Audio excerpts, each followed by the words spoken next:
সকাল 9:30টার সোনারগাঁও ইউনিভার্সিটির প্রধান গেটের সামনে নতুন সেমিস্টারের প্রথম দিনের ভিড় জমেছে। রিক্সা, বাইক, প্রাইভেট কারের হুড়োহুড়িতে রাস্তাটা প্রায় স্থবির। কৃষ্ণচূড়া গাছের ছায়ায় পুরনো স্টুডেন্টরা নতুনভাবে নিয়ে হাসি ঠাট্টা করছে। বাতাসে ফুলের গন্ধ, দূরে গিটারের শব্দ। এই ভিড়ের মধ্যে নিলয় ক্যাম্পাসে ঢোকে। তার পরনে ঢিলে ঢালা ছাই রঙের শার্ট, চোখে মোটা ফ্রেমের চশমা, হাতে পুরনো কাপড়ের ব্যাগ। তাকে দেখে মনে হয় মফস্বল থেকে সবে শহরে পা রেখেছে। নিলয় ক্যাম্পাসের মূল মাঠে ঢুকতেই হিমেলের চোখ পড়ে তার দিকে। হিমেল বাইকের উপর বসে সিগারেট টানছিল। তার পাশে দাঁড়িয়ে ছিল তানভীর আর ইমন। নিলয়কে দেখে হিমেল হাঁক দিয়ে ডাকে। তার গলায় ছিল কর্তৃত্ব আর তাচ্ছিলের মিশ্রণ। নিলয় থমকে দাঁড়ায়। হিমেল তার দিকে এগিয়ে আসে। আশেপাশে আরও কয়েকজন ছেলে জড়ো হয় নতুন ছেলেটাকে দেখতে। হিমেল নিলয়ের চারপাশে ঘুরে তাকে পর্যবেক্ষণ করে। এই যে নতুন চেহারা, এদিকে আয় তো একটু। ক্যাম্পাসের নতুন মুখ দেখলেই আমাদের একটু পরিচয় দিতে ইচ্ছে করে। রাগ করিস না ভাই, নাম কি তোর? আর কোন ডিপার্টমেন্টে ভর্তি হয়েছিস শুনি? তোর চেহারা দেখেই বোঝা যাচ্ছে তুই ঠিক আমাদের মতো শহরের না, তাই একটু আলাদা করে খেয়াল করলাম তোকে। প্রথম দেখাতেই কোথা থেকে এসেছিস, বাসা কোথায় তোর, বাবা কি করেন? এসব না জানলে তো আমাদের চলবে না। তুই তো দেখছি বেশ বোকা চেহারা। হিমেলের এই কথার উত্তরে নিলয় বিনয়ী ভঙ্গিতে এগিয়ে মাথা নিচু করে জবাব দেয়। তার কণ্ঠে ছিল নম্রতা। নিলয়ের চোখে মুখে অসহায়ত্বের ছাপ ফুটিয়ে তোলে নিপুণভাবে। সে যেন সত্যি ভয় পেয়েছে এমন ভাব করে। নিজেকে তিনি একজন সাধারণ গ্রাম্য ছেলে হিসেবে উপস্থাপন করেন, যাতে কেউ সন্দেহ না করে। জি ভাই, আমার নাম নিলয়। ইকোনমিক্স ডিপার্টমেন্টে দ্বিতীয় বর্ষে ভর্তি হয়েছি। আগে অন্য শহরে পড়াশোনা করতাম। পরিবারের সাথে এখানে চলে আসতে হয়েছে হঠাৎ করেই কিছু কারণে। নিলয়ের এই নম্র উত্তর শুনে হিমেল বন্ধুদের দিকে তাকিয়ে রহস্যময় হাসি দেয়। তার মনে যেন কিছু মজার পরিকল্পনা আটকেছে। তানভীর আর ইমনও একই রকম দুষ্টুমির হাসি বিনিময় করে। হিমেল আবার নিলয়ের দিকে ফিরে তার বন্ধুদের উদ্দেশ্য করে কিছু বলে। তার গলায় উপহাসের সুর। তিনি নিলয়ের দিকে তাকিয়ে হাসতে হাসতে বলেন, শোনো সবাই, ছেলেটা বেশ ভদ্র কথা বলে, কিন্তু ভদ্রতা দিয়ে তো আর এই ক্যাম্পাস চলা যায় না রে। আমাদের এখানে একটা নিয়ম আছে, নতুন কেউ এলে তাকে একটু পরীক্ষা দিতে হয়, বুঝলি তো ব্যাপারটা? এই মন, তোর কাছে সিগারেট আছে না? একটা ধরিয়ে দে তো ছেলেটাকে, দেখি নতুন ছেলেটা কতটা সাহসী হতে পারে। নাকি প্রথম দিনেই ভয়ে কেঁপে যাবে সে? আজকে থেকে বুঝিয়ে দিতে হবে এখনকার নিয়ম কানুন কেমন, না হলে পরে অনেক ঝামেলা হবে। হিমেলের এই কথা শুনে নিলয় হাত নেড়ে অস্বীকৃতি জানানোর চেষ্টা করে। তার কণ্ঠে ইচ্ছাকৃত ভয়ের আভাস, চোখে মুখে অসহায়ত্বের ছাপ ফুটিয়ে তোলে। কিন্তু ভেতরে ভেতরে তিনি ঠান্ডা মাথায় সব হিসাব করছিলেন। নিলয় একটু পিছিয়ে যায় এবং হিমেলের দিকে তাকিয়ে বিনয়ের সাথে বলে। তার গলায় একটু কাঁপুনি ঢুকিয়ে দেয় তিথি। ভাই, আমি সিগারেট খাই না। সিগারেটের এই ধোঁয়াটা আমার সহ্য হয় না। প্লিজ ভাই, আমাকে জোর করবেন না। দয়া করে আমাকে ছেড়ে দিন ভাই, আমার ক্লাসে দেরি হয়ে যাচ্ছে। নিলয়ের এই আকুতি শুনে আশেপাশে দাঁড়িয়ে থাকা ছেলেরা হো হো করে হেসে ওঠে। ইমন এগিয়ে এসে একটি সিগারেট ধরিয়ে দেয়। পেছন থেকে তানভীর আরেকজন ছেলে নিলয়কে চেপে ধরে রাখে। তারা তাকে ঘিরে ফেলে। ইমন নিলয়ের দিকে তাকিয়ে হিমেলের নির্দেশে কাজ করে। তার গলায় ছিল দুষ্টুমি। তিনি নিলয়ের দিকে এগিয়ে যায়। এই নে বাবু, ধর এই সিগারেটটা। প্রথম দিনে ক্যাম্পাসে রীতি বুঝে নে। আমরা সবাই এভাবে শুরু করছি, তুইও কর, দেখি তোর মধ্যে কতটা জেদ আছে। আমাদের হাতে যদি এই সিগারেট না খাস, তাহলে কিন্তু ক্যাম্পাসে বাকি দিনগুলো তোর খুব কঠিন হবে। এটা মনে রাখিস ভালো করে। আমরা তোর ভালোর জন্যই বলছি, বুঝতে চেষ্টা কর। এখানে সবাই এভাবে পাশ করে, তুই আলাদা কেন? ইমনের এই কথা শোনার পর তানভীর পেছন থেকে নিলয়কে শক্ত করে ধরে রাখে। ইমন জ্বলন্ত সিগারেটটি নিলয়ের ঠোঁটের কাছে নিয়ে যায়। নিলয় ইচ্ছাকৃতভাবে কিছুটা প্রতিরোধ দেখায়, কিন্তু শেষ পর্যন্ত সিগারেটের ছ্যাঁকা তার ঠোঁটে লাগে। ধোঁয়া গলায় ঢুকতেই তিনি জোরে জোরে কাশতে শুরু করেন। চোখে পানি চলে আসে, তবু মুখে কিছু বলেন না। তিনি অপমান হজম করে নেন নীরবে। তানভীর নিলয়কে ছেড়ে দিয়ে পিছিয়ে যায় এবং তার দিকে তাকিয়ে বলে, তার গলায় ছিল বিজয়ের সুর। দেখলে কত সহজ, এটাই তো আমাদের ক্যাম্পাসের রীতি।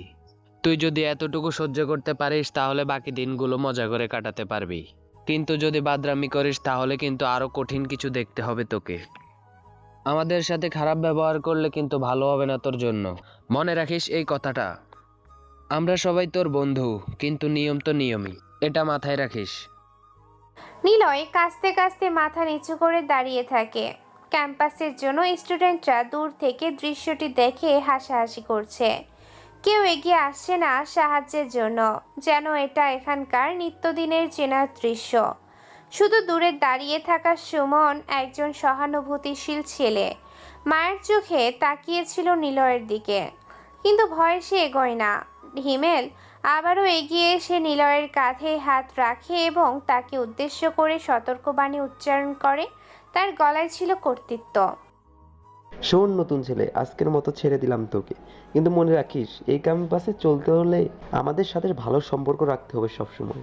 রোজ দেখা হলে সালাম দিবি, আর কোনো ঝামেলা হলে সরাসরি আমার কাছে আসবি। নিজ থেকে কিছু করতে যাবি না ভুলেও। যা এখন ক্লাসে যা, দেরি হয়ে যাচ্ছে তোর। আর হ্যাঁ, চোখের পানি মুছে নে, নাহলে সবাই দেখে হাসাহাসি করবে আবার তোকে নিয়ে। তোকে দেখে মনে হচ্ছে তুই ভালো ছেলে, তাই সাবধানে থাকিস, আমি তোর খোঁজ রাখবো। হিমেলের এই কথা শুনে নিলয় মাথা নেড়ে সেখান থেকে সরে আসে। মনে মনে ভাবে এই ক্যাম্পাসের চাকচিক্যের আড়ালে কত নিষ্ঠুরতা লুকিয়ে আছে, আর কতজন প্রতিদিন এভাবে নীরবে অপমান সহ্য করে চলে যায়। কিছু দূর হাঁটতেই সুমন পেছন থেকে এসে পাশে দাঁড়ায়। সুমন ফিসফিস করে নিলয়কে কিছু বলতে চায়। তার চোখে ছিল সহানুভূতি। তিনি নিলয়কে এক পাশে নিয়ে যান। ভাই, আপনাকে সত্যি খারাপ লাগলো দেখে। আমারও প্রথম বছর ঠিক এভাবেই জার্নি হয়েছিল হিমেল ভাইয়ের হাতে। আপনি চিন্তা করবেন না, কিছুদিন গেলে ওরা এমনিতেই ভুলে যাবে আপনাকে নিয়ে, নতুন কাউকে খুঁজে নেবে। তবে একটা কথা বলি, হিমেল ভাইয়ের সাথে সরাসরি কখনো তর্কে যাবেন না। ওনার বাবা অনেক ক্ষমতা এই এলাকায়। আমি সুমন, আপনার সাথে ইকোনমিক্স পড়ি। কোনো সাহায্য লাগলে বলবেন আমাকে নির্দ্বিধায়। আপনি আমার ওপর বিশ্বাস রাখতে পারেন, আমি আপনার পাশে আছি। সুমনের এই সহানুভূতিশীল কথা শুনে নিলয় তার দিকে তাকিয়ে কৃতজ্ঞতার হাসি দেয়। তার মনে হয় এই ক্যাম্পাসে অন্তত একজন সহানুভূতিশীল মানুষ পাওয়া গেল। তিনি সুমনের সাথে হাঁটতে হাঁটতে ধীরে ধীরে কথা বলেন। তার কণ্ঠে এখনো একটু ক্লান্তি, কিন্তু স্বস্তি ফুটে ওঠে। তিনি সুমনের চোখের দিকে তাকিয়ে নম্র কণ্ঠে বলেন, ধন্যবাদ ভাই, আমি নতুন এসে কিছুই বুঝতে পারছিলাম না। আপনার কথা শুনে একটু সাহস পেলাম। নিশ্চয়ই আমি সাবধানে চলাফেরা করব, যাতে কারোর সাথে কোনো ঝামেলা না হয়। আপনাকে দেখে মনে হচ্ছে আপনি এই ক্যাম্পাসের অনেক কিছু জানেন। সুমন নিলয়ের পাশে হাঁটতে থাকে। পথে পথে তিনি ক্যাম্পাসের নানা নিয়ম কানুন আর মানুষের সম্পর্কে ধারণা দেন। তার গলায় ছিল এক ধরনের সাবধান বাণী। সুমন মাঝে মাঝে থেমে থেমে বিভিন্ন জায়গার পরিচয় করিয়ে দেয় এবং নিলয়কে ক্যাম্পাসের বিভিন্ন গ্রুপ সম্পর্কে অবহিত করে। তিনি নিলয়ের কাঁধে হাত রেখে বলেন, ভাই, এই ক্যাম্পাসে শুধু পড়াশোনা নয়, বেঁচে থাকারও একটা খেলা আছে। হিমেল ভাই তো আছেই, আরও অনেক গ্রুপ আছে। আপনাকে আপাতত নিজের কাজে মন দিতে হবে। কারোর সাথে খারাপ ব্যবহার করবেন না, কিন্তু কারো কাছে বেশি নতজানু হবেন না। আর শ্রাবণী নামে একটা মেয়ে আছে, ওই পরিবারের খুব প্রভাবশালী। ওর থেকে দূরে থাকবেন ভালো। ওর মেজাজ খুব চড়া, কিন্তু শোনা যায় ভেতরে অনেক ভালো মানুষ। এখানে সবাই নিজের স্বার্থে চলে, তাই সাবধান থাকা দরকার। আপনি যদি কখনো বিপদে পড়েন আমাকে জানাবেন। ক্লাসের ফাঁকে সুমন নিলয়কে আরও কিছু গল্প বলে।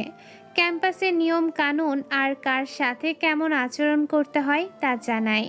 কথায় কথায় হিমেলের অতীতের কিছু গল্পও বলে। সুমন মাঝে মাঝে হেসে ফেলে, আবার কখনো গম্ভীর হয়ে ওঠে। নিলয় মনোযোগ দিয়ে সব শোনে। সুমন নিলয়ের দিকে তাকিয়ে হিমেলের পরিবর্তনের গল্পটি বলে। তার গলায় ছিল বাস্তবতার ছাপ। জানো ভাই, হিমেল ভাই আগে এত রক্ষক স্বভাবের ছিল না। প্রথম বর্ষে যখন ভর্তি হয়েছিল তখন তাকে বেশ শান্তশিষ্ট একজন ছেলে হিসেবেই চিনতাম আমরা সবাই। তবে দ্বিতীয় বর্ষে উঠে তার বাবার ব্যবসা অনেক বড় হয়ে যায় হঠাৎ করে, আর সেই থেকে তার মধ্যে এবং অধিকারী হতে স্বভাবটা তৈরি হয়। শুরু করে ধীরে ধীরে ক্ষমতা পেল।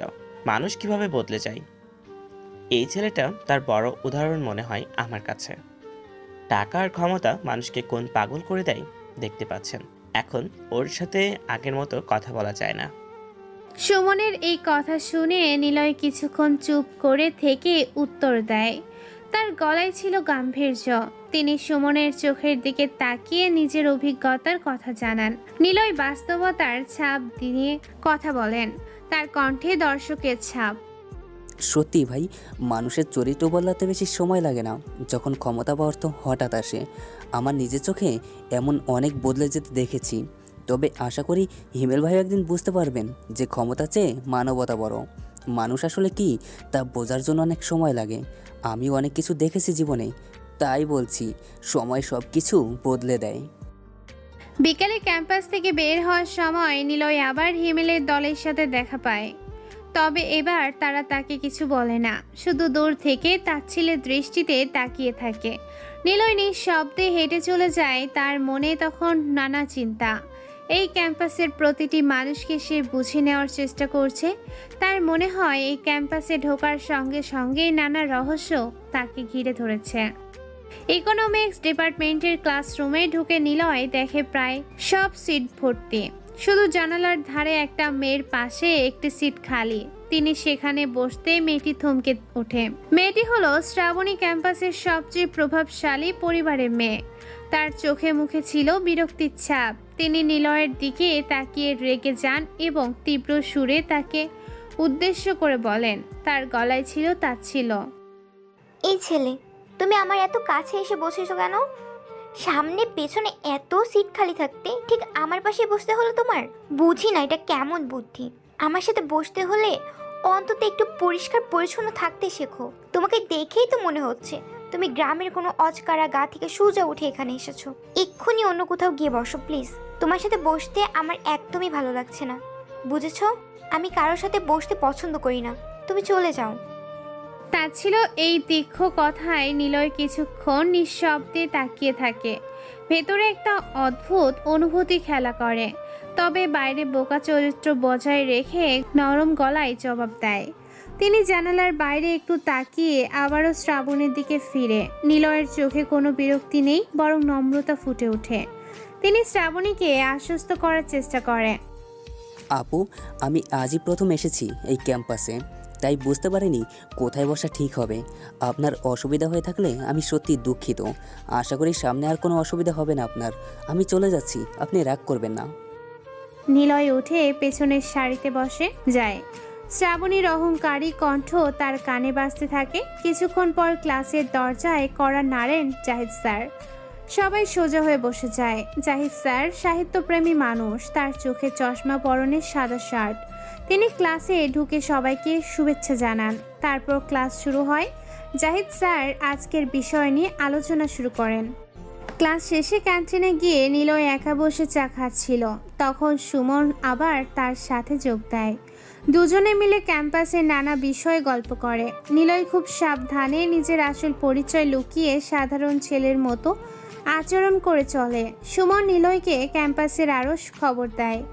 সুমন চায়ের কাপ হাতে নিয়ে নিলয়ের দিকে তাকিয়ে বলে, তার গলায় ছিল সহানুভূতি। ভাই, দেখে মনে হচ্ছে আপনি ধীরে ধীরে ক্যাম্পাসে খেলাটা বুঝতে শুরু করেছেন। তবে একটা কথা বলি, শ্রাবণী আপুকে অনেকেই অহংকারী মনে করে, কিন্তু শোনা যায় ভেতরে ভেতরে তিনি খুব ভালো মানুষ। তার বাবা মা ব্যবসা ব্যস্ত থাকেন। ছোটবেলা থেকেই একা বড় হতে হয়েছে তাকে। হয়তো এই একাকিত্বই তাকে এত কঠোর করে তুলেছে। আসলে মানুষকে বুঝতে সময় লাগে।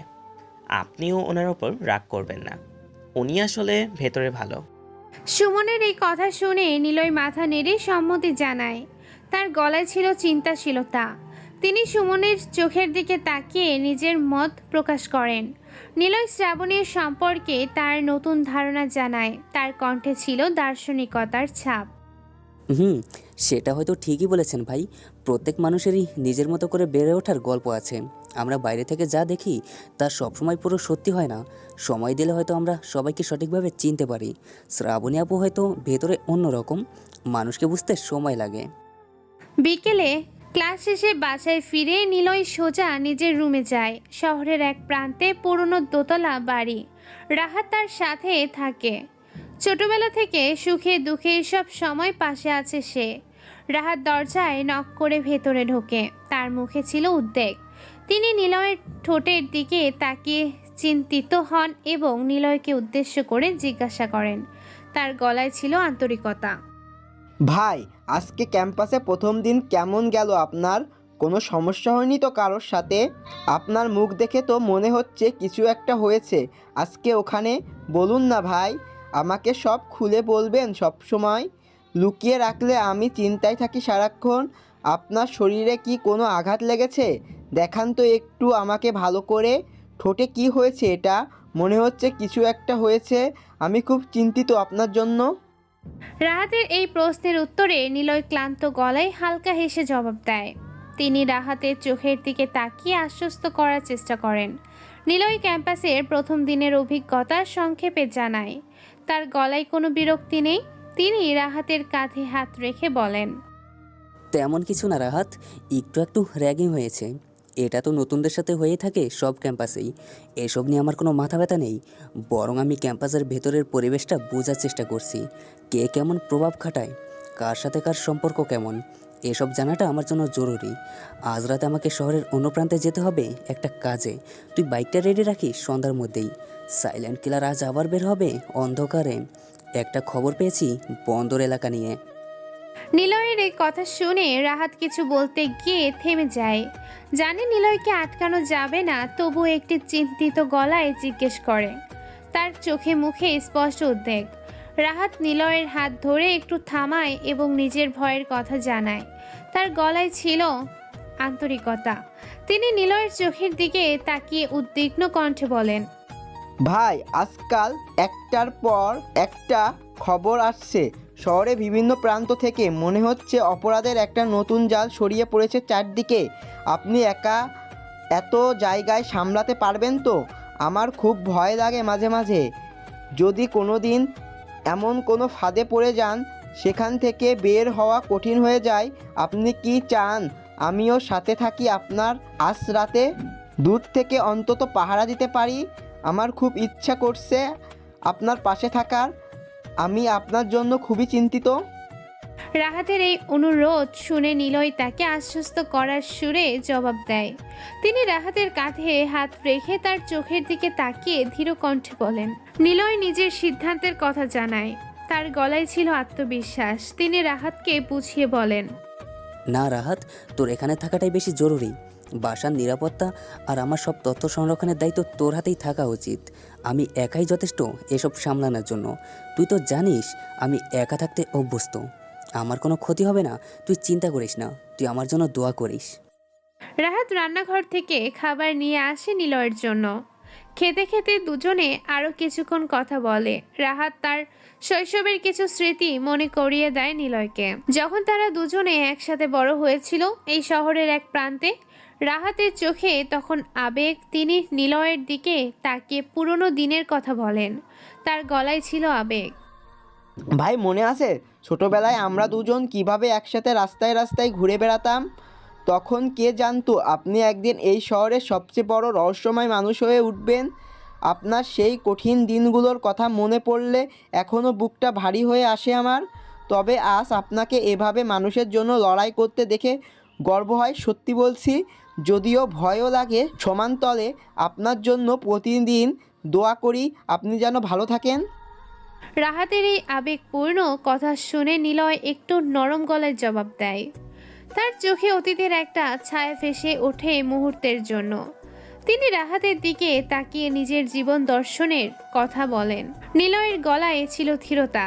তিনি জানালার বাইরে তাকিয়ে বলেন, সেই দিনগুলোর কথা মনে করলে আজও গায়ে কাটা দেয় রাহাত। কিন্তু ওই দিনগুলোই তো আমাকে আজকের মানুষ বানিয়েছে। যে কষ্ট আমি নিজে সহ্য করেছি ছোটোবেলায়, সেই একই কষ্ট অন্য কাউকে সহ্য করতে দেখলে ভেতরে ভেতরে সহ্য করতে পারি না। এই কারণে হয়তো সাইলেন্ট কিলার হয়ে ওঠাটা আমার জন্য জরুরি হয়ে গিয়েছিল। না হলে এই শহরের অন্যায়ের বিরুদ্ধে কথা বলার মতো কেউ থাকতো না। যাকে সব কথা, রাত হয়ে যাচ্ছে, আমাকে এখন বেরোতে হবে। রাত নামতেই নিলয় নিজের গোপন কক্ষে গিয়ে কালো পোশাক পরে নেয়, মুখে পরে নেয় পরিচিত মুখোশ, কোমরে গুজে নেয় নিজের বিশ্বস্ত পিস্তল। আজ রাতে তার গন্তব্য শহরের পুরনো বন্দর এলাকা, যেখানে সম্প্রতি কিছু অস্বাভাবিক ঘটনার খবর পাচ্ছিল সে। শ্রমিক পাচারে সন্দেহজনক তৎপরতা নিয়ে রাহাত দরজায় দাঁড়িয়ে চুপচাপ তাকিয়ে থাকে।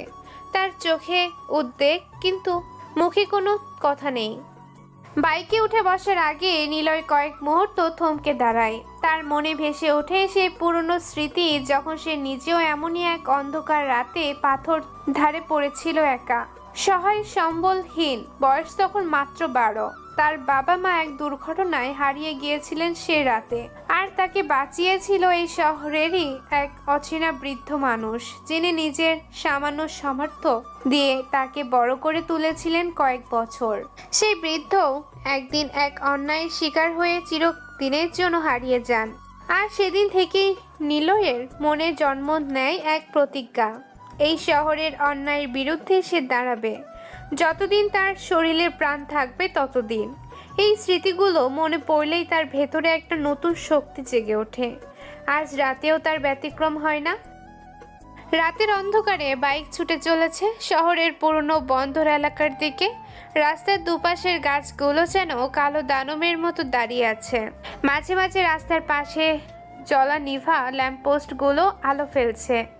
নিলয় দ্রুত বাইক চালাচ্ছে, তার মনের ভেতর তখন নানা হিসাব। কয়েকদিন ধরে বন্দর এলাকায় কিছু অস্বাভাবিক কার্যকলাপ লক্ষ্য করেছে সে।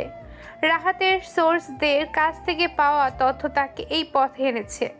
বাইক থামিয়ে তিনি নিঃশব্দে হেঁটে এগোয়। চারপাশে তখন ঘোর অন্ধকার।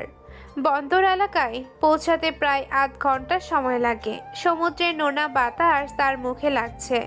পুরনো পরিত্যক্ত গুদাম ঘরগুলো অন্ধকারে দাঁড়িয়ে আছে। দূরে সমুদ্রের ঢেউয়ের শব্দ ভেসে আসছে। নিলয় বাইক থামিয়ে নিঃশব্দে হেঁটে এগোয়। তার চোখ খুঁজছে সন্দেহজনক কিছু।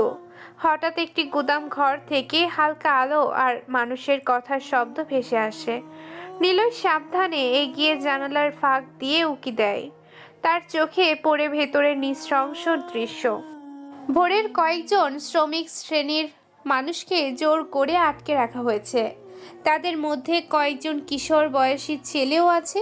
সবার চোখে মুখে ক্লান্তি আর ভয়। একজন বৃদ্ধ মানুষ তার নাতিকে বুকে জড়িয়ে ধরে বসে আছে।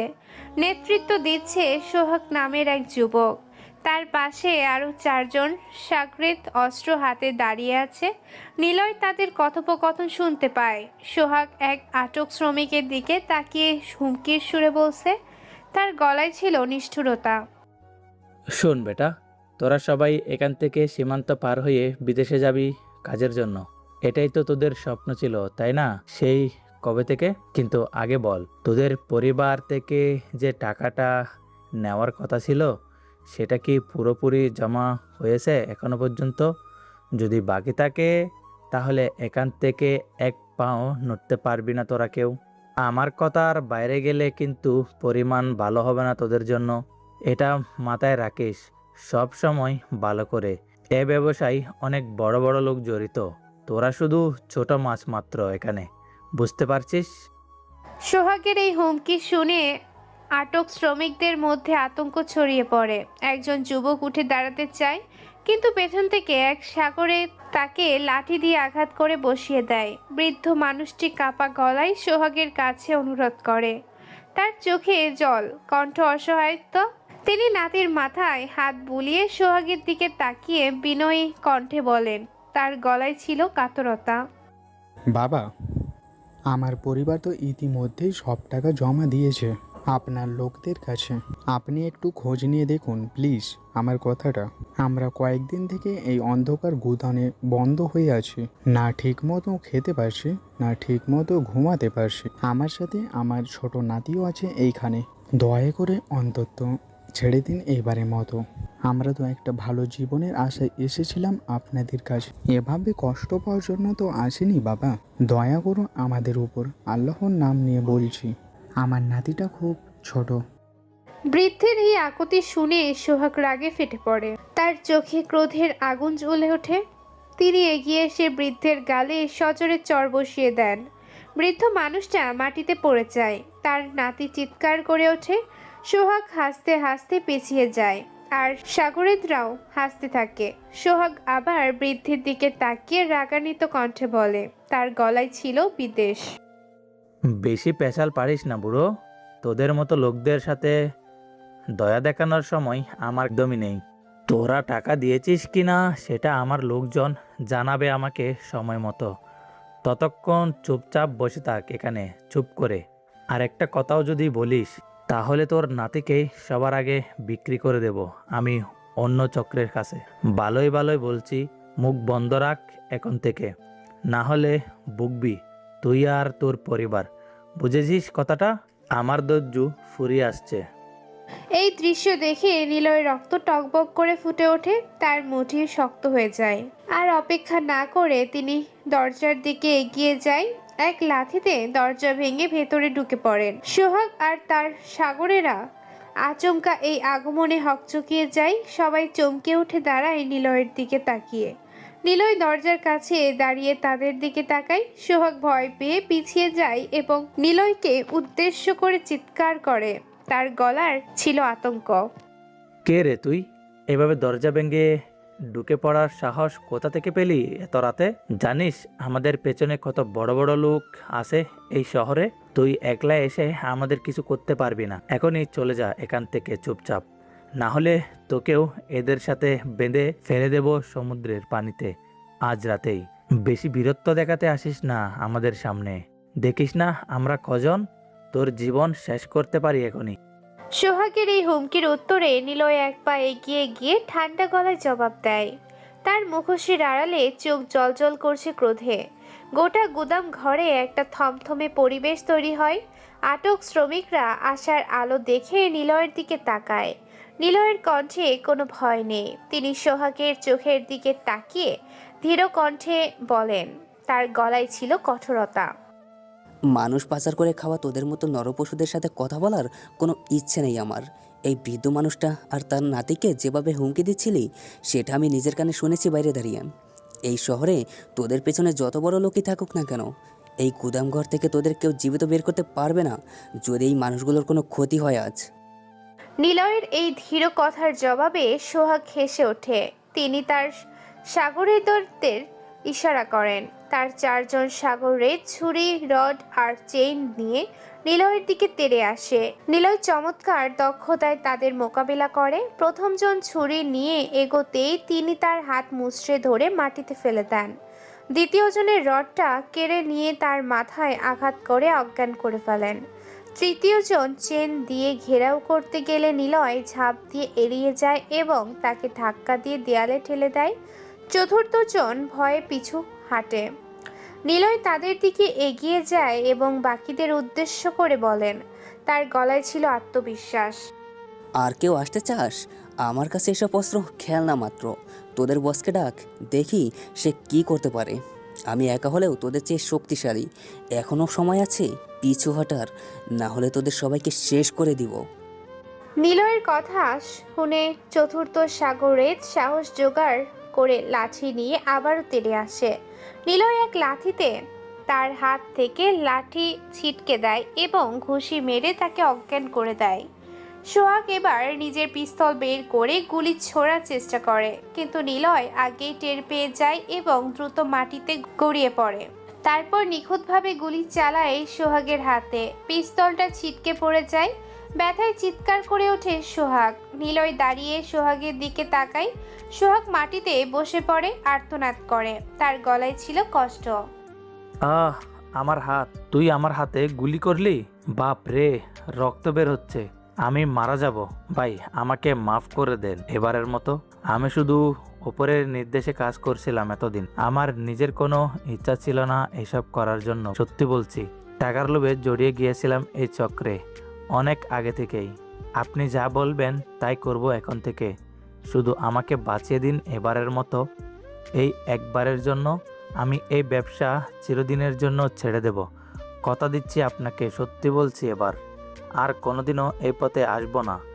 সোহাগের এই কাতর অনুরোধ শুনে নিলয় তার কলার চেপে ধরে, চোখে চোখ রেখে বলে, তার কণ্ঠে কঠোরতা কিন্তু কোনো বিদেশ নেই। তিনি সোহাগকে উপরে তুলে ধরে দেয়ালের সাথে ঠেস দেন। নিলয়ের চোখে আগুন, তবুও তিনি নিজেকে শান্ত রাখেন। তিনি সোহাগের চোখের দিকে তাকিয়ে ধীর কণ্ঠে সতর্ক করেন। তার গলায় ছিল হুমকি। তোর মতো লোকদের মুখের কথায় বিশ্বাস করার কোনো কারণ নেই আমার কাছে। তবে আজ তোকে বাঁচিয়ে রাখছি পুলিশের হাতে তুলে দেওয়ার জন্য। এই চক্রের পেছনে কারা আছে, কার নির্দেশে এই মানুষগুলো পাচার চলছে, সব তথ্য পুলিশকে দিয়ে দিবি আজ রাতে।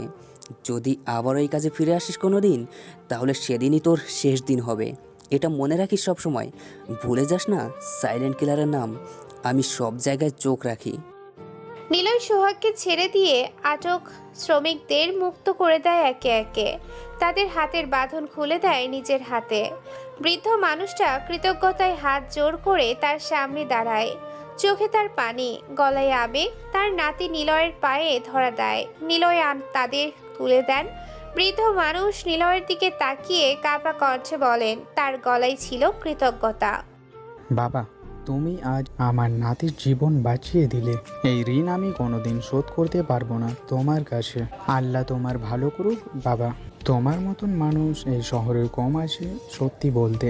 তোমাকে নিয়ে যত গল্প শুনেছি এতদিন, আজ নিজের চোখে দেখলাম তুমি আসলে কতটা মহৎ একজন মানুষ। তোমার নাম মুখে না নিয়েও তোমার জন্য সারা জীবন দোয়া করব বাবা। তুমি অনেক বড় হও জীবনে। আল্লাহ তোমার মঙ্গল করুক। বৃদ্ধের এই কথা শুনে নিলয় কোনো জবাব না দিয়ে মাথা নিচু করে সম্মতি জানায়। তারপর পুলিশে ফোন করে গোপনে খবর দেয়।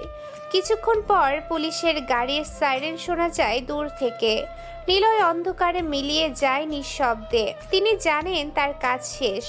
বন্দর এলাকা থেকে বেরিয়ে এসে তিনি তার বাইকের দিকে এগিয়ে যান। রাতের অন্ধকারে তার ছায়া মিলিয়ে যায়। পুলিশের ইন্সপেক্টর করিম ঘটনাস্থলে পৌঁছে সোহাগকে গ্রেফতার করে। তার পাশে কনস্টেবল মিজান, আরও 2 জন অফিসার। ইন্সপেক্টর করিমের চোখে মুখে কৌতূহল। তিনি ঘটনাস্থল ঘুরে দেখেন সোহাগ তখন রক্তাক্ত অবস্থায় পড়ে আছে। ইন্সপেক্টর করিম সোহাগের কাছে গিয়ে দাঁড়ান এবং তাকে উদ্দেশ্য করে কঠোর কণ্ঠে প্রশ্ন করেন। তার গলায় ছিল কর্তৃত্ব। বলতো, এই মানুষগুলোকে কে ধরে নিয়ে এসেছিল এখানে, আর কে তোদের গুলি করে আহত করলো? সত্যি করে বলো আমাকে এখনই। যদি সহযোগিতা করিস তাহলে হয়তো তোর সাজা কিছুটা কম হতে পারে, না হলে সবচেয়ে কঠিন শাস্তি তোর জন্য অপেক্ষা করছে এই মুহূর্তে। আমি দেখছি এখানে বিশৃঙ্খল অবস্থা। কি ঘটেছে বিস্তারিত বলো। সাইলেন্ট কিলার এসেছিল? ইন্সপেক্টর করিমের প্রশ্নের উত্তরে সোহাগ ব্যথায় কাতরাতে কাতরাতে জবাব দেয়। তার গলায় ভয় ও কষ্টের ছাপ। তিনি ইন্সপেক্টরের চোখের দিকে তাকিয়ে দ্রুত সব কথা বলে ফেলেন। সোহাগ নিজেকে বাঁচানোর চেষ্টায় সব স্বীকার করে নেয়। তার গলায় ছিল আতঙ্ক। স্যার, একজন মুখোশ পরা লোক এসে হঠাৎ করে হামলা করলো আমাদের উপর। তাকে সবাই সাইলেন্ট কিলার নামে চেনে বলে শুনেছি। সে আমাদের সবাইকে মেরে ফেললো প্রায়। শুধু আমাকে বাঁচিয়ে রেখেছে আপনাদের কাছে সব তথ্য জানানোর জন্য। আমি সব বলে দিচ্ছি স্যার, শুধু আমাকে একটু চিকিৎসার ব্যবস্থা করে দিন। রক্ত বের হচ্ছে অনেক আমার হাত থেকে। আমি অনেক কষ্ট পাচ্ছি স্যার, দয়া করে আমি সব বলবো, শুধু বাঁচান। সোহাগের কথা শুনে ইন্সপেক্টর করিম সহকর্মীদের দিকে তাকিয়ে বলেন। তার গলায় চিন্তার ছাপ। তিনি এই সাইলেন্ট কিলারের নাম শুনে একটু বিরক্ত বোধ করলেও ঘটনাটি নিয়ে স্বস্তি পাচ্ছেন। তিনি সোহাগকে হাসপাতালে পাঠানোর নির্দেশ দেন। তারপর কনস্টেবল মিজানের দিকে ফিরে বলেন, তার গলায় ছিল নির্দেশনা। এই সাইলেন্ট কিলার নামের লোকটা নিয়ে ইতিমধ্যে অনেক অভিযোগ পড়েছে থানায়, তবে তার বিরুদ্ধে কোনো সরাসরি অপরাধের প্রমাণ এখনো পাওয়া যায়নি। বরং সে সবসময় অপরাধীদেরই টার্গেট করে বলে মনে হচ্ছে। উদ্ধার হওয়া শ্রমিকদের হাসপাতালে পাঠানোর ব্যবস্থা করো মিজান, আর এদের সবাইকে স্টেশন নিয়ে চলো। এই সোহাগকে হাসপাতালে নিয়ে যাও, আগে চিকিৎসা করাও, পরে জিজ্ঞাসাবাদ। সাইলেন্ট কিলারের খুঁজো করো, তার সম্পর্কে কোনো সূত্র পাওয়া গেলে জানাবে। ইন্সপেক্টর করিমের নির্দেশ শুনে কনস্টেবল মিজান মাথা নেড়ে সম্মতি জানায়। তিনি কিছুক্ষণ চুপ করে থেকে আবারও ইন্সপেক্টরের দিকে তাকে প্রশ্ন করেন। তার গলায় ছিল কৌতূহল। তিনি ইনোসেন্ট কিলার সম্পর্কে আরও জানতে চান। কনস্টেবল মিজান ইন্সপেক্টরের কাছে প্রশ্ন ছুড়ে দেন। জি স্যার, আমরা সব সময় ব্যবস্থা করছি। তবে স্যার, এই সাইলেন্ট কিলারকে কি আমরা ধরতে পারবো না? সে তো প্রতিনিয়ত আইন নিজের হাতে তুলে নিচ্ছে। উনি খুব চালাক লোক মনে হচ্ছে। তার সম্পর্কে কোনো তথ্য নেই। উনি যে কে তা বের করা মুশকিল। উনি কিভাবে এত নিখুঁতভাবে কাজ করেন? কনস্টেবল মিজানের এই প্রশ্নের উত্তরে ইন্সপেক্টর করিম গম্ভীর হয়ে যান। তিনি কিছুক্ষণ ভেবে তারপর জবাব দেন। তার গলায় ছিল বাস্তবতার ছাপ। তিনি নিজের মতামত প্রকাশ করেন। ইন্সপেক্টর করিম কনস্টেবলের দিকে তাকিয়ে বলেন, ধরতে তো হবে মিজান, কিন্তু আগে তো দেখি কে এই লোকটা। আপাতত ঘটনাটি ভালোভাবে রেকর্ড করো। সাইলেন্ট কিলারের পরিচয় এখনো অজানা, কিন্তু উনি খারাপ কাজ করছেন না। তবু আইন তো আইন। উনি আইনের চোখে অপরাধী, কিন্তু মানুষের কাছে নায়ক। আমাদের উনার মতো লোকের প্রয়োজন আছে। উদ্ধার হওয়া শ্রমিকদের হাসপাতালে পাঠানোর ব্যবস্থা করা হয়। বৃদ্ধ মানুষটা আর তার নাতিকে আলাদাভাবে নিরাপদ আশ্রয়ে নিয়ে যাওয়া হয় সেই রাতে। ইন্সপেক্টর করিম ঘটনাস্থল থেকে প্রস্থান করেন, কিন্তু তার মনে সাইলেন্ট কিলারের কথা ঘুরপাক খেতে থাকে। তিনি ভাবতে থাকেন এই রহস্যময় মানুষটাকে হতে পারে। তার মনে নানা প্রশ্ন জাগে। থানায় ফিরে ইন্সপেক্টর করিম তার ঊর্ধ্বতন কর্মকর্তার কাছে পুরো ঘটনার প্রতিবেদন জমা দেন। তবে সাইলেন্ট কিলার সম্পর্কে তার নিজস্ব একটা মতামত প্রকাশ করেন খোলাখুলিভাবে। তিনি কর্মকর্তার চোখে চোখ রেখে বলেন, তার গলায় ছিল বাস্তবতার ছাপ। ইন্সপেক্টর করিম নিজের পর্যবেক্ষণের কথা জানান। স্যার, এই সাইলেন্ট কিলার নামের লোকটাকে নিয়ে আমার একটা অন্যরকম মত আছে।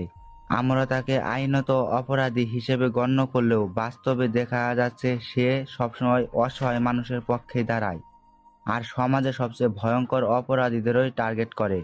আমার মনে হয় আমাদের উচিত তাকে ধরার চেষ্টার পাশাপাশি তার তথ্যগুলো কাজে লাগানো, কারণ সে যেসব চক্রের কথা ফাঁস করছে সেগুলো অনেক পুরনো আর জটিল অপরাধী নেটওয়ার্কের অংশ।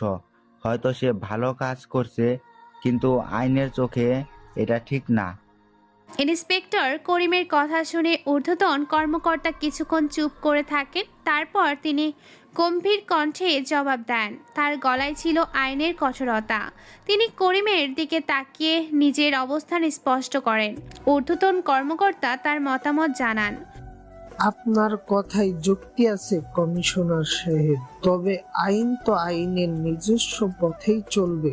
আপাতত আমাদের কাজ হবে এই চক্রের বাকি সদস্যদের গ্রেপ্তার করা আর তাদের কাছ থেকে যতটা সম্ভব তথ্য বের করে আনা।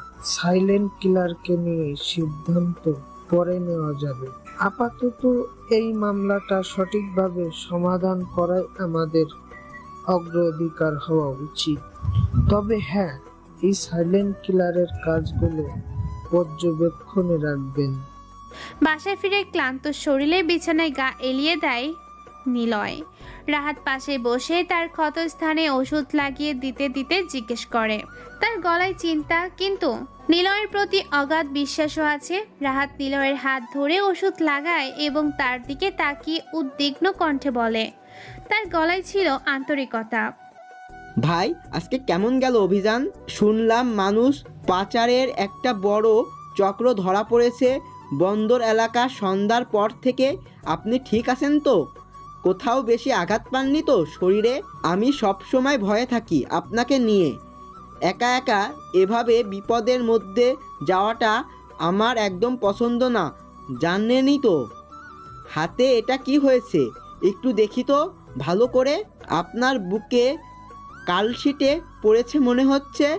আমি খুবই চিন্তিত। রাহাতের এই প্রশ্নের উত্তরে নিলয় ক্লান্ত গলায় জবাব দেয়। তিনি রাহাতের চোখের দিকে তাকিয়ে আশ্বস্ত করার চেষ্টা করেন। নিলয় অভিযানের সাফল্যের কথা জানায়, তবে তার চিন্তার কথাও ভাগ করে নেয়। তার গলায় ছিল গাম্ভীর্য। তিনি রাহাতের হাত ধরে বলেন, আজকের অভিযানটা সফল হয়েছে রাহাত, অনেকগুলো নিরপরাধ মানুষের জীবন বেঁচেছে আজ। তবে একটা কথা মাথায় ঘুরছে এখনও, সোহাগ বলছিল তার পেছনে বড় কেউ আছে এই ব্যবসায়। এই চক্রটা হয়তো আরও বড় কোনো জালের অংশ মাত্র। আগামীকাল থেকে আরও সতর্ক থাকতে হবে আমাদের দুজনকেই। মনে হচ্ছে শহরে একটা নতুন শক্তি মাথাচাড়া দিয়ে উঠছে ধীরে ধীরে, যার নাম আমরা এখনও জানি না। রাত আরও গভীর হলে নিলয় বাইক চালিয়ে বাসায় ফেরার পথে একটি পুলিশ চেকপোস্টের কাছাকাছি চলে আসে। দ্রুত সাবধান হয়ে তিনি রাস্তা পরিবর্তন করে অন্য গলি দিয়ে ঘুরে বাসায় পৌঁছায়। বাসায় ঢুকে কালো পোশাক বদলে সাধারণ পোশাক পরে নেয়। মুখোশ আর অস্ত্রগুলো যত্ন সহকারে লুকিয়ে রাখে গোপন কক্ষের এক তাকে। রাহাত ততক্ষণে গরম চা বানিয়ে নিয়ে আসে তার জন্য। দুজনে বসে কিছুক্ষণ চুপচাপ চা খেতে থাকে। রাহাত চা হাতে নিয়ে নিলয়ের দিকে তাকিয়ে প্রশ্ন করে। তার গলায় ছিল কৌতূহল। ভাই, আজ রাতের ঘটনার পর আমার মনে একটা প্রশ্ন এসেছে। এই যে আপনি প্রতি রাতে নিজের জীবন বাজি রেখে অন্যায়ের বিরুদ্ধে লড়াই করেন, কখনো কি ক্লান্ত লাগে না আপনার? কখনো কি মনে হয় না এই লড়াই ছেড়ে সাধারণ একটা জীবনযাপন করতে পারলে ভালো হতো? আমি জানি এটা হয়তো বোকা প্রশ্ন, তবুও জানতে ইচ্ছা করে আপনার মনের ভেতরের খবরটা। সত্যি বলুন। রাহাতের এই প্রশ্নের উত্তরে নিলয় কিছুক্ষণ চুপ করে থেকে ধীর গলায় জবাব দেয়। তার চোখে গম্ভীরতা। তিনি রাহাতের দিকে তাকিয়ে নিজের জীবনের লক্ষ্যের কথা বলেন। নিলয়ের কণ্ঠে ধীরতা ফুটে ওঠে। তিনি জানালার বাইরে তাকিয়ে বলেন, তার গলায় ছিল আত্মবিশ্বাস। ক্লান্ত লাগে রাহাত, প্রতিদিন রাতে ক্লান্ত লাগে, কিন্তু যখনই ভাবি এই লড়াই ছেড়ে দিলে এই শহরের অসহায় মানুষগুলোর কি হবে, তখন আবার নতুন করে শক্তি পাই। হয়তো একদিন এই লড়াই শেষ হবে, তবে সেই দিন আসার আগ পর্যন্ত আমাকে এভাবেই চালিয়ে যেতে হবে সব কিছু। রাহাত মাথা নেড়ে চিন্তিত মুখে ঘর থেকে বের হতে গিয়েও থেমে যায়। দরজার কাছে দাঁড়িয়ে আবারও ফিরে তাকায় নিলয়ের দিকে। তার মুখে তখনও একটা অস্বস্তির ছাপ স্পষ্ট। তিনি দ্বিধায় পড়ে যান কিছু বলতে গিয়ে। নিলয়ের দিকে তাকিয়ে তিনি বলেন, তার গলায় ছিল সাবধানতা। ভাই, আর একটা কথা বলার ছিল আপনাকে। বন্দর এলাকায় এই বৃদ্ধ শ্রমিক লোকটাকে আজ সকালে আমাদের বাসার ঠিকানা কিভাবে যেন জোগাড় করে চলে এসেছেন দেখা করতে। আমি তাকে ভেতরে ঢুকতে দেইনি অবশ্য, শুধু বাইরে থেকে কথা বলে বিদায় করেছি। তিনি বারবার বলছিলেন সাইলেন্ট কিলারকে একটা ধন্যবাদ জানাতে চান সামনাসামনি। তার নাতিটাও নাকি খুব ভালো আছে এখন। আমি ভয় পেয়ে গিয়েছিলাম যদি কেউ দেখে ফেলে আর সন্দেহ করে কিছু, তাই দ্রুত বিদায় করে দিয়েছি তাকে। আপনি কি মনে করেন? রাহাতের এই কথা শুনে নিলয় একটু চিন্তিত হয়ে ওঠে। তারপর ধীরে ধীরে মাথা নেড়ে জবাব দেয়। তিনি রাহাতের দিকে তাকিয়ে সাবধানতা অবলম্বনের কথা বলেন। নিলয়ের গলায় ছিল সতর্কতা। তিনি রাহাতকে বুঝিয়ে বলেন, ভালো করেছিস রাহাত, এই ধরনের কৃতজ্ঞতা প্রকাশের চেষ্টা আসলে বিপজ্জনক হয়ে উঠতে পারে আমাদের জন্য। মানুষ ভালো মনেই এসব করে, কিন্তু এতে করে আমাদের পরিচয় ফাঁস হয়ে যাওয়ার ঝুঁকি বেড়ে যায়। আগামীকাল থেকে বাসার সামনে কেউ এভাবে এলে সরাসরি প্রত্যাখ্যান করবি। বলে দিস সাইলেন্ট কিলারের সাথে এই বাসার কোনো সম্পর্ক নেই। আমরা যত গোপনে থাকবো তত ভালো। নিলয় জানালার বাইরে তাকিয়ে অনেকক্ষণ চুপ করে বসে থাকে। তার মন উদ্বিগ্ন। আগামী দিনগুলোতে কি অপেক্ষা করছে তার জন্য? বাচ্চা নামে নতুন অপরাধীকে? কেন সে এই শহরে এসেছে? এই প্রশ্নগুলো তার মাথায় ঘুরপাক খাচ্ছে। রাহাত চুপচাপ ঘর থেকে বেরিয়ে যায়। নিলয় গভীর রাত পর্যন্ত জেগে ভাবে পরবর্তী পরিকল্পনা। তার মনে হয় যেন নতুন এক অধ্যায় শুরু হতে চলেছে। পরদিন সকালে শহরের জনপ্রিয় টিভি চ্যানেল সিটি মাফিয়া নিউজে বড় করে প্রচারিত হয় গত রাতের ঘটনা। সংবাদ পাঠিকা তানিয়া হক সরাসরি ঘটনাস্থল থেকে রিপোর্ট করেছিলেন। পেছনে বন্দর এলাকার সেই গোদামঘর, পুলিশের গাড়ি ঘিরে রেখেছে জায়গাটা। উৎসুক জনতার ভিড়ও জমেছে আশেপাশে। টিভি মনিটরের সামনে বসে রাহাত আর নিলয় খবরটা দেখছিল। নিলয় চুপচাপ চা খেতে খেতে খবরটা দেখছে। রাহাতের মুখে উদ্বেগের ছাপ স্পষ্ট। খবরটা দেখে রাহাত নিলয়ের দিকে ফিরে উদ্বিগ্ন কণ্ঠে বলে, তার হাতে ধরা চায়ের কাপটা একটু কাঁপছে। তিনি নিলয়ের চোখের দিকে তাকিয়ে নিজের ভয়ের কথা জানান। রাহাত টিভির দিকে আঙুল দেখিয়ে নিলয়কে সতর্ক করেন। ভাই দেখছেন, আজ সকাল থেকে পুরো শহর এই খবর নিয়ে আলোচনা চলছে সবখানে। পুলিশ প্রশাসন এবার হয়তো সিরিয়াসলি সাইলেন্ট কিলারের পেছনে লাগবে। এই ব্যাপারটা নিয়ে আমার একটু চিন্তা হচ্ছে সত্যি বলতে। আপনাকে আরও সাবধানে থাকতে হবে, এখন থেকে দ্বিগুণ সতর্কতায়, বিশেষ করে যেহেতু ক্যাম্পাসেও আপনি নতুন পরিচয়ে আছেন। এই মুহূর্তে কারোর মনে কোনো সন্দেহ যেন না জাগে আপনাকে নিয়ে, সেদিকে খেয়াল রাখতে হবে আমাদের দুজনকেই সবসময়। আমি ভাবছি আপনার পোশাক আর অস্ত্রশস্ত্র রাখার জায়গাটাও আরেকবার পরিবর্তন করা উচিত কিনা। রাহাতের এই উদ্বিগ্ন কথা শুনে নিলয় নির্লিপ্ত ভঙ্গিতে চা কাপে চুমুক দিয়ে জবাব দেয়। তার গলায় ছিল শান্ত আত্মবিশ্বাস। তিনি রাহাতের দিকে তাকিয়ে হাসেন এবং নিজের অবস্থান স্পষ্ট করেন। নিলয় তার মুখে কোনো চিন্তার ছাপ না রেখে বলেন, পুলিশ খুঁজলে খুঁজুক রাহাত, আমার তেমন কোনো চিন্তা নেই এই বিষয়ে। তবে হ্যাঁ, তুই ঠিকই বলেছিস, ক্যাম্পাসে আমার আসল পরিচয় প্রকাশ পাওয়াটা এখন সবচেয়ে বড় বিপদের কারণ হতে পারে আমার জন্য। ওই সোহাগ বলেছিল তার পেছনে বড় কেউ আছে এই ব্যবসায়। আজ ক্যাম্পাসে গিয়ে একটু দেখি কোনো সূত্র পাওয়া যায় কিনা। তুই বরং গোপন কক্ষের চাবিটা আরেকবার পরীক্ষা করে দেখিস, নিরাপত্তার কোনো ঘাটতি যেন না থাকে। নিলয় ক্যাম্পাসের উদ্দেশ্যে বেরিয়ে পড়ে। রাস্তায় যেতে যেতে তার মনে পড়ে গত রাতের ঘটনা। এই শহরের অন্ধকার জগতে নতুন কে যেন ঢুকেছে, তার নাম বাদশা। ক্যাম্পাসে পৌঁছে তিনি দেখেন সবার মুখে সাইলেন্ট কিলারের আলোচনা। কেউ ভয় পাচ্ছে, কেউ আশায় রয়েছে। নিলয় চুপচাপ ক্লাসের দিকে এগিয়ে যায়। তিনি কোনো দিকে তাকান না, নিজের কাজ করেন। ক্লাসে ঢুকতেই তিনি লক্ষ্য করেন জাহিদ স্যার আজ একদম নতুন ভঙ্গিতে ক্লাস নিচ্ছেন। তিনি ঘোষণা করেন এই সেমিস্টারে প্রত্যেকে একটি গ্রুপ প্রেজেন্টেশন করতে হবে। নিলয়ের নাম পড়ে যায় শ্রাবণীর সাথে। ক্লাসের অন্যরা যখন নিজেদের দলে আলোচনা শুরু করে, নিলয় লাইব্রেরির দিকে যায়। সেখানে শ্রাবণী তার বান্ধবী নাবিলা আর তৃষার সাথে বসে গল্প করছিল। নিলয় ইতস্তত করে কাছে যায় এবং শ্রাবণীকে ডাকার চেষ্টা করে। আপু, স্যার বলেছেন আমাদের একসাথে প্রেজেন্টেশনটা বানাতে হবে সামনের সপ্তাহে। আপনার যদি সময় থাকে আজকে একটু বসে কাজটা শুরু করে ফেলতে পারি আমরা। আমি চেষ্টা করব যতটা সম্ভব কম সময়ে কাজটা শেষ করে দিতে। শুধু প্রয়োজনীয় অংশটুকু নিয়ে আলোচনা করলেই হবে। বাকি সময় আপনাকে বিরক্ত করব না, আমি কথা দিচ্ছি আপনাকে। নিলয়ের এই বিনয়ী অনুরোধ শুনে শ্রাবণী বিরক্তি নিয়ে তার দিকে তাকিয়ে তীক্ষ্ণ গলায় জবাব দেয়।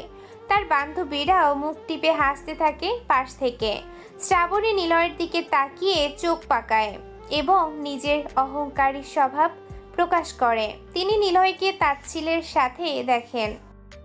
শোনো, আমি এমনিতেই তোমার মতো ছেলেদের সাথে কাজ করতে পছন্দ করি না মোটেও, কিন্তু স্যার যখন গ্রুপ ঠিক করে দিয়েছেন তখন আর কি করার আছে আমার। তুমি শুধু তোমার অংশটুকু লিখে রেডি করে আমাকে পাঠিয়ে দেবে কালকের মধ্যেই। বাকিটা আমি নিজেই সাজিয়ে নেব সুন্দর করে।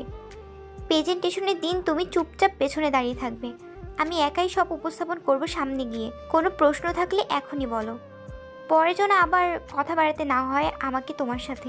আমি কারোর সাথে বেশি সময় কাটাতে চাই না। শ্রাবণীর এই অহংকারী কথার জবাবে নিলয় মাথা নিচু করে মৃদু হাসে। ভেতরে ভেতরে তিনি অন্য কিছু ভাবছেন, কিন্তু মুখে বিরক্তি প্রকাশ করেন না। তার চোখে একটু মজার ছাপ, যেন তিনি এই পরিস্থিতি উপভোগ করেছেন। নিলয় শ্রাবণীর দিকে তাকিয়ে নম্র কণ্ঠে বলে, তার গলায় বিনয় ফুটে ওঠে। ঠিক আছে আপু, আপনি যেভাবে বলবেন সেভাবেই হবে সব কিছু। আমি শুধু আমার অংশটুকু গুছিয়ে দিব সব সময়, বাকি সিদ্ধান্ত সম্পূর্ণ আপনার হাতে থাকবে। শুধু একটা ভালো প্রেজেন্টেশন হলেই আমি সন্তুষ্ট, কোনো সমস্যা হবে না আমার পক্ষ থেকে। লাইব্রেরি থেকে বের হওয়ার সময় নিলয় লক্ষ্য করে দূরে দাঁড়িয়ে থাকা এক অচেনা ছেলে বারবার শ্রাবণীর দিকে তাকিয়ে কি যেন নোট করেছে মোবাইলের সাবধানে। ছেলেটার পরনে সাধারণ শার্ট প্যান্ট, কিন্তু তার চোখের চাহনি একদম স্বাভাবিক লাগছিল না। বারবার আশেপাশে তাকিয়ে দেখছিল যেন কেউ তাকে লক্ষ্য না করে। নিলয়ের সন্দেহ হয়, কিন্তু তখনকার মতো তিনি কিছু না বলে চলে যান। তবে তিনি ছেলেটার মুখস্থ করে ফেলেন। দুপুরে বিরতিতে ক্যান্টিনে বসে নিলয় একা চা খাচ্ছিল। তখন সুমন এসে তার পাশে বসে। সুমনের চোখে একটা উৎকণ্ঠা। তিনি চারপাশে তাকিয়ে নিশ্চিন্ত হয়ে ফিসফিস করে কথা বলেন। সুন্দর একটা কাছে সরে বসে এবং নিলয়কে সাবধান করেন। ভাই, আমার কাছে কিছু তথ্য আছে। শুনেছি শহরের বাদশার নামে এক নতুন অপরাধী এসেছে। ওর লোকজন নাকি ক্যাম্পাসে ঘোরাফেরা করছে। আপনি সাবধানে থাকবেন। আর একটা কথা, দেখলাম জাফর নামে একজন নতুন ছেলে কয়েকদিন ধরে শ্রাবণী আপুর ওপর নজর রাখছে। ওকে চেনেন? ওর চেহারাটা সন্দেহজনক মনে হচ্ছে আমার কাছে। আমি কয়েকদিন ধরেই ওকে দেখছি। ও যেন কারো হয়ে কাজ করছে। সুমনের এই সতর্ক বাণী শুনে নিলয় মনোযোগ দিয়ে তার দিকে তাকায়। তার সন্দেহ আরও পাকা হয়। তিনি ঠিক করেন আজ রাতে এই জাফরকে নিয়ে খোঁজ করবেন। ভাবতে থাকেন ক্যাম্পাসের এই নীরব পরিবেশের ভেতর দিয়েই যেন নতুন কোনো ষড়যন্ত্রের জাল বিছিয়ে দেয়া হচ্ছে। নিলয় ঘুমের হাত ধরে একটু কাছে টেনে নিয়ে গম্ভীর কণ্ঠে বলেন। তার গলায় সতর্কতা ফুটে ওঠে। ভাই, আপনি এই জাফরকে আরও নজরে রাখবেন। কোনো সন্দেহ হলে আমাকে জানাবেন। আর যতদিন এই পরিস্থিতি আছে আপনি নিজেও সাবধানে থাকবেন। এই জাফর নিশ্চয়ই বাদশার লোক। আমরা সাবধান না হলে বড় বিপদে পড়তে পারি। আরও একটা কথা, শ্রাবণী আপুর বাবা এমপি সাহেব সাথে ব্যবসায়িক সম্পর্ক শোনা যায়। আর এই বাদশাহ এমপি সাহেবের খুব কাছের লোক। শ্রাবণী আপু হয়তো বিপদে আছে, কিন্তু সে জানে না। ওর বাবা হয়তো জানে না বাদশাহ আসলে কে। এটা খুব চিন্তার বিষয়। আমি ওর জন্য ভয় পাচ্ছি। সুমনের এই কথা শুনে নিলয় গম্ভীর হয়ে যায়। তার চোখে চিন্তার ছাপ। তিনি সুমনের দিকে তাকিয়ে গুরুত্ব দিয়ে বলেন। নিলয় নিজের পরিকল্পনার কথা জানান। তার কণ্ঠে ধীরতা ফুটে ওঠে। তিনি সুমনকে আশ্বস্ত করেন। এটা খুব গুরুত্বপূর্ণ তথ্য ভাই। আপনি আর কাউকে এটা বলবেন আপাতত। আমি দেখছি কি করা যায়। আপনাকে অনেক ধন্যবাদ এই তথ্যের জন্য। আমি চেষ্টা করব যেন শ্রাবণী আপুর কোনো ক্ষতি না হয়। বিকেলে ক্যাম্পাস থেকে বের হওয়ার সময় নিলয় আবারও সেই জাফরকে দেখতে পায়। তিনি ক্যাম্পাসের পেছনের গেট দিয়ে বেরিয়ে একটি রিকশায় উঠে চলে যায়। নিলয় তার পিছু নিতে পারে না, কিন্তু তিনি ঠিক করেন কাল থেকে এই জাফরের ওপর নজর রাখবেন। নিলয় দাঁড়িয়ে দাঁড়িয়ে দেখে জাফর চলে যাচ্ছে। তার মনে নানা প্রশ্ন জাগে। কে এই জাফর? কেন সে শ্রাবণীর পেছনে? সন্ধ্যায় বাসায় ফিরে নিলয় রাহাতকে এই বিষয়ে জানায়। রাহাত তখন কম্পিউটারে কিছু তথ্য নিয়ে ব্যস্ত। নিলয়ের কথা শুনে তিনি মাথা তুলে চিন্তিত মুখে জবাব দেন। রাহাত কম্পিউটার থেকে মুখ তুলে নিলয়ের দিকে তাকিয়ে বলেন, তার গলায় উদ্বেগ। রাহাত, আজ ক্যাম্পাসে একটা ছেলেকে সন্দেহভাবে ঘোরাফেরা করতে দেখলাম। বারবার শ্রাবণীর দিকে নজর রাখছিল। প্রথমে ভাবলাম হয়তো সাধারণ কোনো ছাত্র তাকে পছন্দ করে, কিন্তু তার আচরণে কেমন যেন একটা চাপা উদ্দেশ্য লুকিয়ে আছে বলে মনে হলো। ছেলেটা বারবার আশেপাশে তাকে দেখছিল সতর্কভাবে, যেন কেউ তাকে লক্ষ্য না করে। সুমন বলছিল ছেলেটির নাম জাফর। নিলয়ের কথা শুনে রাহাত চিন্তিত হয়ে ওঠে। তার কপালে ভাঁজ পড়ে। তিনি দ্রুত কম্পিউটার খুলে কিছু তথ্য দেখতে থাকেন। কিছুক্ষণ পর তিনি নিলয়ের দিকে ফিরিয়ে চমকের সুরে বলেন। রাহাত মনিটরের দিকে আঙ্গুল দেখিয়ে নিলয়কে ডাকেন। ভাই, এটা কিন্তু ভালো লক্ষণ মোটেও না। যদি সোহাগে সেই বড় হোতা এখন ক্যাম্পাসের দিকে নজর দিয়ে থাকে, তাহলে শ্রাবণীর নিরাপত্তা নিয়ে আমাদের সত্যি চিন্তিত হওয়া উচিত এখন। আমি আজ রাতেই আমার পরিচিত কয়েকজন সোর্সের সাথে যোগাযোগ করব। দেখি ক্যাম্পাসের আশেপাশে কোনো নতুন সন্দেহজনক মানুষের প্রতিনিধি নিয়ে কিছু তথ্য পাওয়া যায় কি না। আপনি শুধু সাবধানে থাকবেন আর যতটা সম্ভব শ্রাবণীর ওপর নজর রাখার চেষ্টা করবেন, লক্ষ্য না করা যায় এমনভাবে। রাহাত দ্রুত তার কম্পিউটার খুলে কিছু তথ্য দেখতে থাকে। কিছুক্ষণ পর তিনি নিলয়কে ডাকেন। তার মুখে চমকের ছাপ। মনিটরের স্ক্রিনে কিছু তথ্য দেখাচ্ছে তিনি। রাহাত আঙ্গুল দিয়ে স্ক্রিন দেখায় এবং নিলয়কে বলেন। তার গলায় বিস্ময়। ভাই দেখুন, এই জাফর নামে ছেলেটা আসলে কোনো ছাত্র নয়। ও ভর্তি হয়েছে মাত্র কয়েক মাস আগে, কিন্তু তার আগে কোনো রেকর্ড নেই। ওর ঠিকানা মিথ্যা, ফোন নাম্বারটাও প্রিপেইড, মানে ও বাচ্চার লোক, আমি নিশ্চিত। আরও দেখুন, এই জাফর দিনে দুবার এমপি সাহেবের বাসভবনে যাতায়াত করে। মানে এমপি সাহেবও জড়িত। এই ব্যাপারটা খুব সিরিয়াস। তাহলে ব্যাপারটা পরিষ্কার, বাদশাহ এমপি সাহেবের মাধ্যমে শ্রাবণীকে টার্গেট করেছে। কিন্তু কেন? শ্রাবণীর সাথে ওদের কি সম্পর্ক? কেন এই মেয়েটাকে টার্গেট করছে? কোনো উদ্দেশ্য ছাড়া তো তারা এত বড় পরিকল্পনা করবে না। আমাকে বুঝতে হবে আসল কারণটা কি, তাদের প্ল্যানটা কি। শ্রাবণীর বাবা ব্যবসায়ী, হয়তো বাদশাহ ওলার মাধ্যমে কিছু করতে চায়, অথবা সাইলেন্ট কিলারের ফাঁদে ফেলতে শ্রাবণীকে টোপ বাড়াতে চায়। যাই হোক, ব্যাপারটা খুব গুরুতর। আমরা সাবধান না হলে বড় বিপদ হবে। আবার মনে হয় ওরা সাইলেন্ট কিলারকে ধরতে চায়। তাহলে এখন থেকেই শ্রাবণীর নিরাপত্তা নিয়ে সতর্ক হতে হবে। কাল থেকে আমি আরও কাছ থেকে নজর রাখবো। তুই আরও কিছু তথ্য জোগাড় কর। এই বাদশাকে থামাতেই হবে আমাদের। আমি ওকে ছাড় দিব না।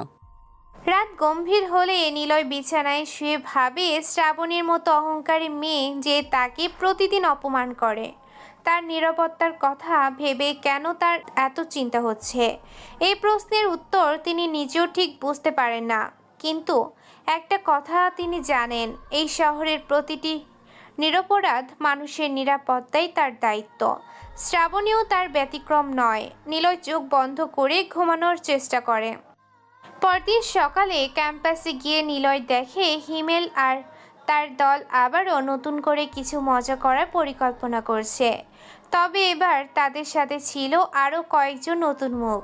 হিমেল নিলয়কে দেখে হাত ইশারা করে ডেকে নেয় কাছে। তার চোখে মুখে সেই পুরনো তাচ্ছিলের ছাপ এখনো স্পষ্ট। নিলয় চুপচাপ কাছে যায়। হিমেল নিলয়কে উদ্দেশ্য করে বলে, তার গলায় ছিল কর্তৃত্ব। এই যে গ্রামের ছেলে, কেমন আছিস? আজকাল শুনলাম নাকি শ্রাবণীর সাথে গ্রুপে প্রেজেন্টেশনের কাজ করছিস। বাহ, বেশ ভাগ্য তোর তো দেখছি। তবে সাবধানে থাকিস, শ্রাবণের ধারে কাছে বেশি আর ঘেঁষার চেষ্টা করিস না। ওর বাবা অনেক ক্ষমতা এই শহরে, তুই ওই লেভেলের কেউ না। নিজের সীমানার মধ্যে থাকিস, না হলে সমস্যা হয়ে যাবে তোর জন্য শেষে। বুঝলি তো কথাটা? হিমেলের এই হুমকির উত্তরে নিলয় বিনয়ের সাথে মাথা নিচু করে জবাব দেয়। তার গলায় ছিল নম্রতা। তিনি হিমেলের চোখের দিকে তাকিয়ে নিজের অবস্থান পরিষ্কার করেন। নিলয় কোনো রকম বিরক্তি দেখায় না। না ভাই, আমি তো শুধু ক্লাসের কাজের জন্যই কথা বলি ওনার সাথে, অন্য কোনো উদ্দেশ্য নেই আমার। আপনি চিন্তা করবেন না, আমি নিজের সীমার মধ্যেই থাকবো সব সময়। আমি জানি আমার অবস্থান কোথায়। হিমেল চলে যাওয়ার পর নিলয় ভাবে, এই ক্যাম্পাসের ক্ষমতার খেলাটা কত জটিল। টাকা আর পারিবারিক পরিচয় সব কিছু নির্ধারণ করে, কিন্তু শীঘ্রই এই খেলার নিয়ম বদলে দিতে হবে তাকে। নিলয় দাঁড়িয়ে দাঁড়িয়ে কিছুক্ষণ ভাবে। তার মনে নানা পরিকল্পনা আসতে থাকে। তিনি জানেন ক্যাম্পাসের এই পরিবেশ তার জন্য চ্যালেঞ্জিং। ক্লাসের ফাঁকে সুমনের সাথে দেখা হতেই নিলয় তাকে জিজ্ঞেস করে হিমেলের ব্যাপারে। আর একটু জানার আগ্রহে তারা ক্যান্টিনে এক কোণে বসে কথা বলে। সুমন নিলয়কে ক্যাম্পাসের আরও নানা তথ্য দেয়। সুমন চারপাশে তাকিয়ে নিশ্চিন্ত হয় এবং নিলয়কে সাবধান করে। তার গলায় সতর্কতা। সুমন ভাই, এই হিমেল ভাইয়ের ব্যাপারে আর একটু জানতে চাই আমি। ওনার বাবা আসলে কি করেন এমন যে সবাই তো ভয় পায় তাকে? আমি নতুন এসেছি বলে ঠিক বুঝতে পারছি না ক্যাম্পাসের এই ক্ষমতার সমীকরণটা। মনে হচ্ছে উনি এখানের রাজা। ওনার এত ক্ষমতা কিভাবে? ভাই, হিমেলের বাবা শহরের সবচেয়ে বড় ঠিকাদার। সরকারি অনেক প্রজেক্ট কাজ পান তিনি প্রতি বছর। তার সাথে স্থানীয় নেতাদের ভালো সম্পর্ক শোনা যায়। এই কারণে ক্যাম্পাসের প্রশাসন হিমেলকে কোনো অভিযোগ শুনতে চায় না সহজে। তাই সে যা খুশি করে বেড়ায় নির্ভয়ে। আপনি শুধু ওদের থেকে দূরে থাকেন, চেষ্টা করুন। ঝামেলা এড়িয়ে চললেই ভালো হবে। ভালো থাকবেন এই ক্যাম্পাসে। তবে আরেকটা খবর আছে, হিমেল বাবার সাথে বাদশাহর সম্পর্ক আছে। মানে এই পুরো ক্যাম্পাসটা যেন একটা জাল, সবাই কারো না কারোর সাথে জড়িত। এটা খুব বিপজ্জনক। আমি সাবধান থাকার চেষ্টা করব। আপনাকে ধন্যবাদ এসব জানানোর জন্য। ঠিক আছে ভাই, এখানে সাবধান না থাকলে পিছলে পড়বেন। তাই আমি আগেই বলছিলাম, নিজের কাজ করুন, চোখ কান খোলা রাখুন। আমি আপনাকে কথা রাখবো, আপনি চিন্তা করবেন না। দুপুরের বিরতিতে ক্যান্টিনে বসে নিলয় আর সুমন একসাথে খেতে খেতে গল্প করছিল। তখন হঠাৎ শ্রাবণী তার বান্ধবীদের নিয়ে একই ক্যান্টিনে ঢোকে। সুমন নিলয়কে কনুই দিয়ে ঠেলে ইশারা করে শ্রাবণীর দিকে তাকিয়ে ফিসফিস করে কিছু বলে। শ্রাবণীর মুখে আজ একটু অন্যরকম ভাব, যেন কিছু চিন্তিত তিনি। ভাই দেখো, ওই তো তোমার গ্রুপমেট এসেছে। শোনো, একটা কথা বলি, ক্যাম্পাসে সবাই জানো শ্রাবণী আপুর মেজাজ একটু চড়া। তবে শোনা যায় ভেতরে সে খুব নরম মনের মানুষ। তার বাবা মা দুজনে অনেক ব্যস্ত থাকে কাজে, তাই হয়তো একা একা বড় হতে হয়েছে তাকে। এই কারণে হয়তো এমন কঠোর স্বভাবের তৈরি হয়েছে তার মধ্যে। তুমি তার সাথে বেশি রাগ না করে মনে মনে হয়তো ভেতরে ভেতরে অনেক একাকিত্ব একজন মানুষ। আসলে মানুষকে বুঝতে সময় লাগে। সুমন ভাই, আপনি ঠিকই বলেছেন। হয়তো প্রত্যেক মানুষের বাইরের রূপের আড়ালে একটা ভিন্ন গল্প লুকিয়ে থাকে। আমারও তাই মনে হয়। শ্রাবণী আপু হয়তো তেমনই। তার দিকে তাকালে মনে হয় যেন কোনো কষ্ট লুকিয়ে আছে। শ্রাবণী যখন তার বান্ধবীদের সাথে বসে, নিলয় তাদের দিকে কয়েকবার তাকায়। লক্ষ্য করে শ্রাবণী আজ যে বেশ চুপচাপ, আগের মতো হাসি খুশি নেই। তার বান্ধবী নামিলা কিছু বলতেই তিনি শুধু মাথা নাড়েন। নিলয়ের মনে হয় হয়তো শ্রাবণীর কোনো সমস্যা আছে, কিন্তু তিনি কাছে গিয়ে জিজ্ঞাসা করার সাহস পান না, কারণ শ্রাবণী তাকে দেখলে আবারও রেগে যেতে পারে। নিলয় চুপচাপ বসে থাকে। শ্রাবণী চলে যাওয়ার পর সুমন নিলয়কে আরও কিছু তথ্য দেয়। তিনি জানান যে শ্রাবণীর বাবা সম্প্রতি এমপি সাহেবের সাথে কিছু ব্যবসায়িক চুক্তি করেছেন, ফলে শ্রাবণী এখন নিজেও বিপদে পড়তে পারে, কারণ বাদশা এমপি সাহেবকে ব্যবহার করছে শ্রাবণীর বাবাকে টার্গেট করতে। নিলয় এই তথ্য শুনে আরও সতর্ক হন। সুমন আবারও ফিসফিস করে নিলয়কে বলেন, ভাই, আরও একটা খবর আছে। শ্রাবণী আপুর বাবা সম্প্রতি এমপি সাহেবের সাথে একটা বড় চুক্তি করেছেন, আর এমপি সাহেব তো বাদশার সাথে জড়িত। মানে শ্রাবণী আপুর পরিবারও এখন বিপদে। আমি জানি না আপনি কি করতে পারবেন, কিন্তু আপনাকে সাবধান থাকতে হবে। ওর পরিবারের সাথে বাদশার যোগাযোগ আছে, হয়তো ওরা শ্রাবণী আপুকে ব্যবহার করতে চায়। এই তথ্যটা খুব কাজে লাগবে ভাই। আমি চেষ্টা করব যেন শ্রাবণী আপুর কোনো ক্ষতির মুখে না পড়ে। আর আপনি যেন এই কথাটা কাউকে না বলেন। আমি সব ব্যবস্থা করব। সেদিন ক্লাস শেষে বাসায় ফেরার পথে এই চিন্তাটাই বারবার নিলয়ের মাথায় ঘুরপাক খেতে থাকে। শ্রাবণীর প্রতি তার দৃষ্টিভঙ্গিতে একটা সূক্ষ্ম পরিবর্তন আসতে শুরু করে ধীরে ধীরে। এখন তিনি শ্রাবণীকে শুধু একজন অহংকারী মেয়ে হিসেবে না দেখে, বরং একজন সম্ভাব্য বিপদগ্রস্ত মানুষ হিসেবে দেখতে শুরু করেন। নিলয় বাইক চালাতে চালাতে ভাবতে থাকেন। সেই সন্ধ্যায় বাসায় ফিরে নিলয় রাহাতকে ক্যাম্পাসের এই নতুন খবরগুলো জানায়। শ্রাবণীর পারিবারিক পরিস্থিতি সম্পর্কে যা শুনেছে তাও ভাগ করে নেয় তার সাথে। রাহাত কম্পিউটার বন্ধ করে নিলয়ের দিকে তাকায়। তার মুখে কৌতূহল আর উদ্বেগের মিশ্রণ। তিনি নিলয়ের পাশে বসে মনোযোগ দিয়ে শোনেন। রাহাত, আজ একটা নতুন জিনিস জানলাম শ্রাবণী সম্পর্কে। শুনলাম তার বাবা মা দুজনেই ব্যবসার কাজে এত ব্যস্ত থাকেন যে মেয়েটা প্রায় একা একাই বড় হয়েছে বলা চলে। হয়তো এই একাকিত্ব থেকেই তার মধ্যে এই কঠোর অহংকারের স্বভাবটা তৈরি হয়েছে, নিজেকে রক্ষা করার একটা উপায় হিসেবে। ভাবতেই কেমন যেন মায়া লাগে তার জন্য। বাইরে থেকে যতটা শক্ত দেখায়, ভেতরে হয়তো ততটাই ভঙ্গুর একজন মানুষ সে।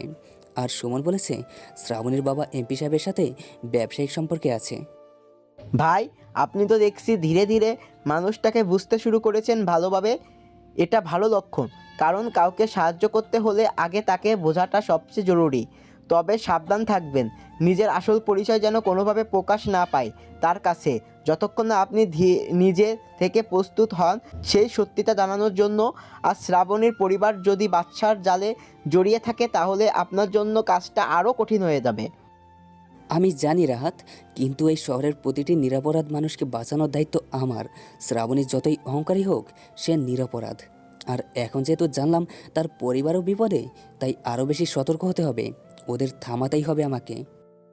আরেকটা খবর দিই ভাই, জাফর আজ ক্যাম্পাসের বাইরে কারোর সাথে দেখা করেছে। আমার সোর্স জানিয়েছে সে বাদশার কাছ থেকে নতুন নির্দেশনা পেয়েছে। খুব শীঘ্রই কিছু বড় ঘটনা ঘটতে পারে। আমরা কি প্রস্তুত? খুব চিন্তিত আমি। মনে হচ্ছে ওরা দ্রুত কিছু করার পরিকল্পনা করছে। আমরা সবসময় প্রস্তুত রাহাত। তারা যাই পরিকল্পনা করুক, আমি তাদের থামাবই। এখন তুই বিশ্রাম কর, আমি সব সামলে নিব, তুই চিন্তা করিস না। শহরের প্রাণ কেন্দ্রে এমপি সাহেবের বাসভবন, বাইরে করা নিরাপত্তা, ভেতরে জাঁকজমকপূর্ণ আয়োজন, দামি পেইন্টিং, মার্বেলের মেঝে, সুবাসিত পরিবেশ। এমপি সাহেব একটি আরামদায়ক সোফায় বসে আছেন। তার উল্টো দিকে বসে আছে বাদশা, একজন মোটা গড়নের মানুষ, চোখে কালো চশমা, গায়ে দামি পোশাক। তার পেছনে দাঁড়িয়ে আছে তার প্রধান সহকারী রকিব। ঘরের ভেতরে পরিবেশ গম্ভীর। বাচ্চা ঠান্ডা মাথায় চা পান করছেন। এমপি সাহেবের মুখের চিন্তার ছাপ।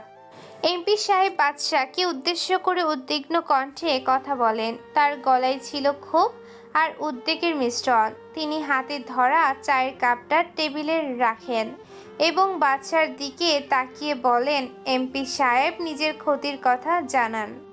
বাদশা ভাই, বন্ধ এলাকার সেই পাচার চক্রটা তো একেবারে ধ্বংস হয়ে গেল সাইলেন্ট কিলার হাতে। গত রাতে আমার অনেক টাকা বিনিয়োগ করেছিল ওই ব্যবসায় বহুদিন ধরে, এখন সব পানিতে চলে গেল এক রাতের মধ্যেই। তো এই সাইলেন্ট কিলার নামের লোকটা তো দেখছি আমার সব পরিকল্পনা বাধা হয়ে দাঁড়াচ্ছে বারবার নানাভাবে।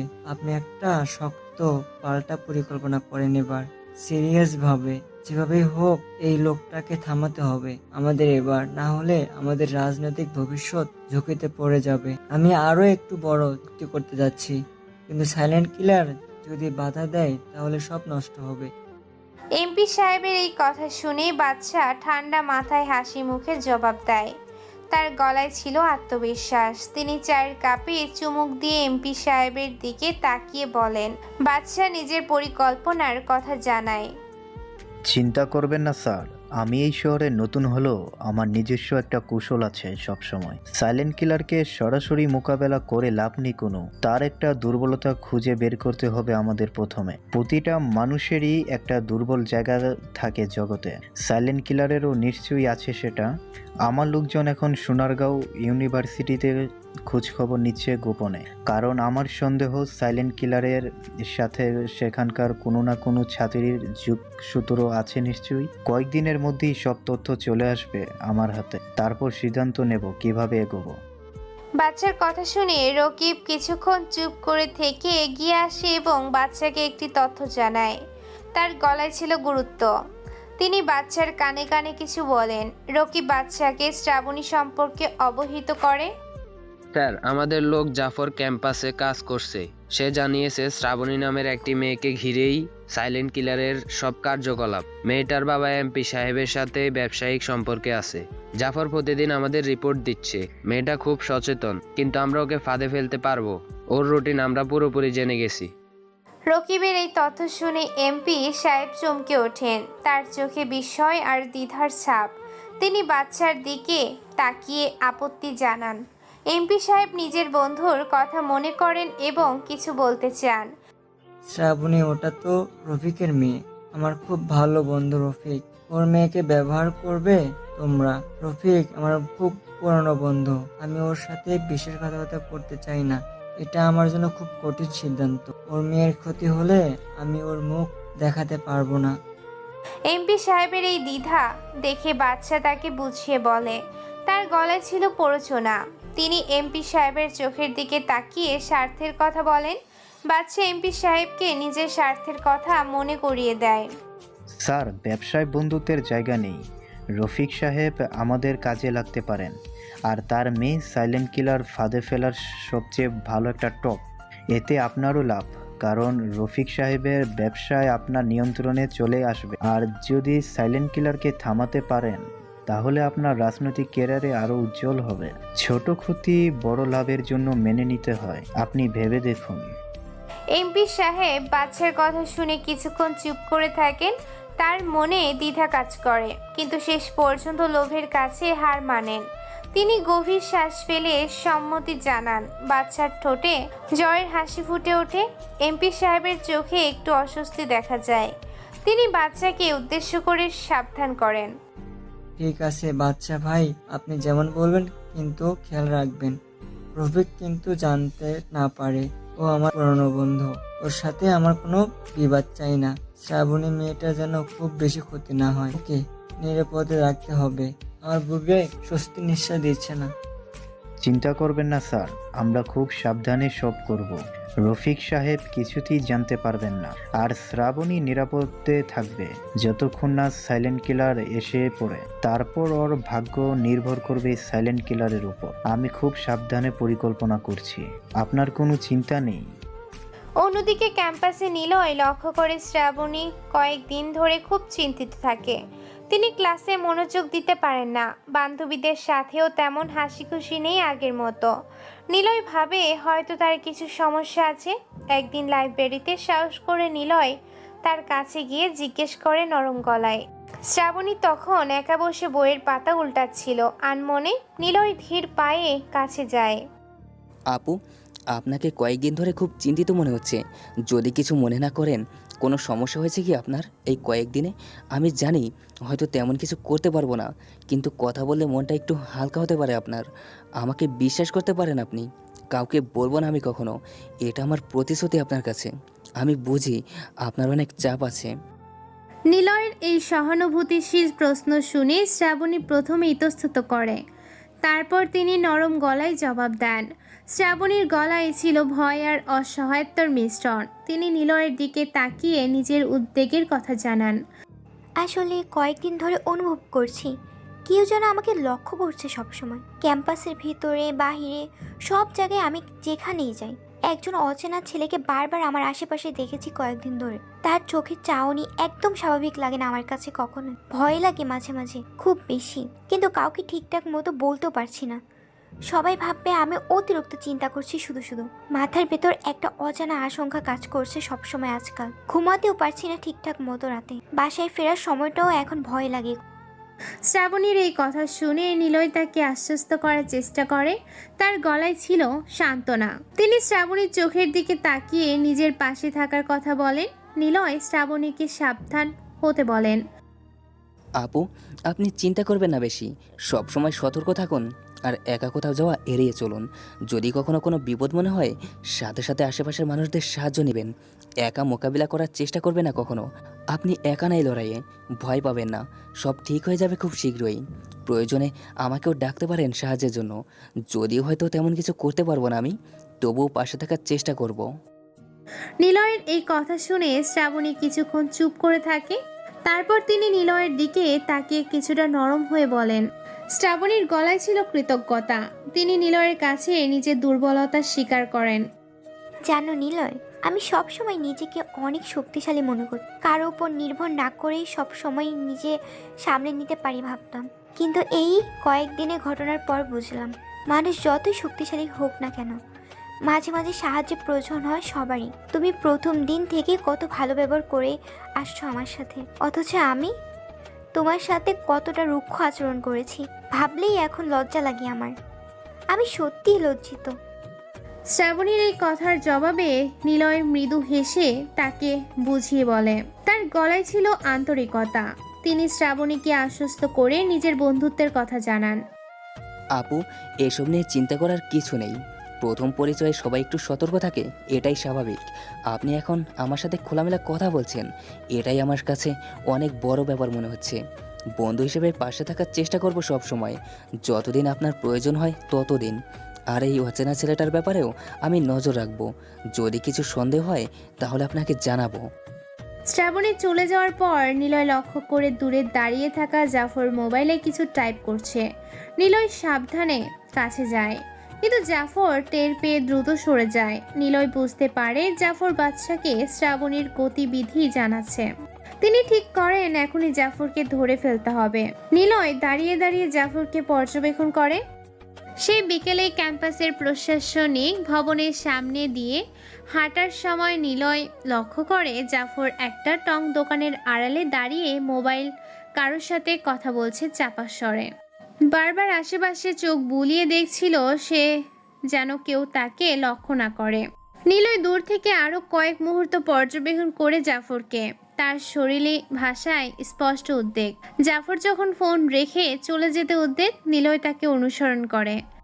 ক্যাম্পাসের পেছনে নির্জন করিডোরে জাফরকে একা পেয়ে নিলয় তার সামনে দাঁড়িয়ে যায়।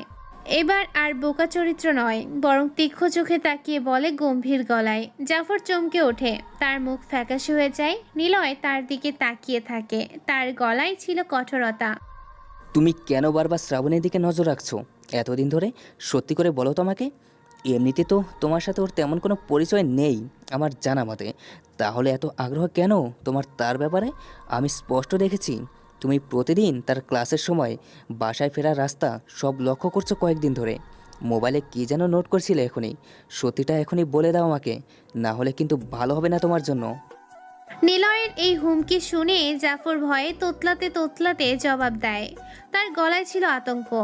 তিনি নিলয়ের চোখের দিকে তাকিয়ে মিথ্যা বলার চেষ্টা করেন। জাফর নিজেকে বাঁচানোর চেষ্টা কিছু বলেন। না না, তুই ভুল বুঝছিস আমাকে। আমি কেন ওর দিকে নজর রাখতে যাব শুধু শুধু কোনো কারণ ছাড়া? তুই তো জানিসই ক্যাম্পাসে এমনিতেই অনেক কিছু চোখে পড়ে যায় সবার। এর মানে এই না যে আমি বিশেষ কিছু করছি ইচ্ছে করে কারো সাথে। তুই শুধু শুধু আমার ওপর সন্দেহ করছিস অকারণে। আমার সাথে ওর কোনো সম্পর্ক নেই, সত্যি বলছি তোকে। আমাকে এভাবে জেরা করার কোনো অধিকার তোর নেই এখানে আমার সাথে। ছেড়ে দে আমাকে এখন। জাফরের মিথ্যা উত্তরে নিলয় আরও রেগে যায়। তিনি জাফরের কলার চেপে ধরে দেয়ালের সাথে চেপে ধরে হুমকি সুরে বলেন। তার গলায় ছিল কঠোরতা। নিলয় জাফরকে শেষ সতর্ক বাণী দেন। মিথ্যা বলার চেষ্টা করিস না আমার সাথে এখন। আমি জানি তুই গোপনে বাদশার হয়ে কাজ করছিস। যদি এখনই সত্যিটা না বলিস আমাকে, তাহলে তোকে পুলিশের হাতে তুলে দিব আমি। বাদশা কোথায় আছে, তার আস্তানা কোথায়, ঠিক সব বলতে হবে তোকে। এটাই তোর শেষ সুযোগ। ভালোই ভালো বলে দে সব সত্যি কথা, না হলে পরিণতি ভালো হবে না তোর জন্য। নিলয়ের এই কঠোর আচরণে জাফর ভয় সব স্বীকার করে ফেলে। তার গলায় ছিল কাঁপুনি। তিনি নিলয়ের দিকে তাকিয়ে দ্রুত সব বলে দেয়। জাফর নিজেকে বাঁচানোর চেষ্টায় সব তথ্য ফাঁস করে দেয়।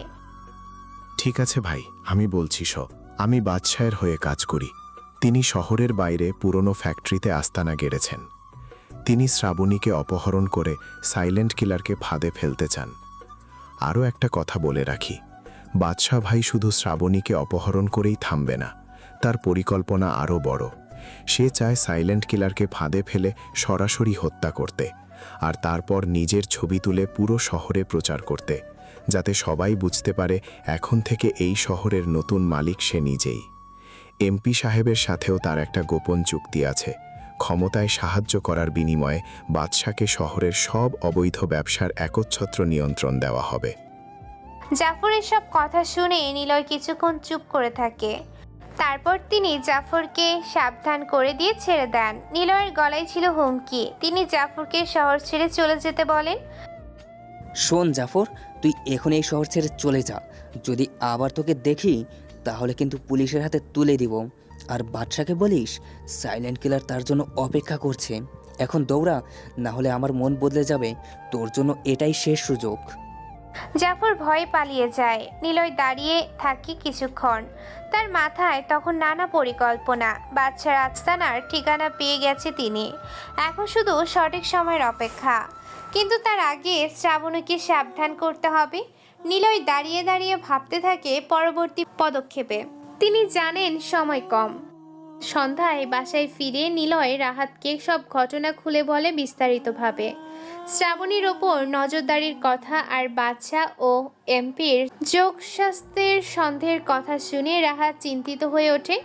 তার কপালে ভাঁজ পড়ে, চোখে উদ্বেগ। রাহাত নিলয়ের কাছে এসে বসে। তিনি নিলয়ের কথা মনোযোগ দিয়ে শোনেন।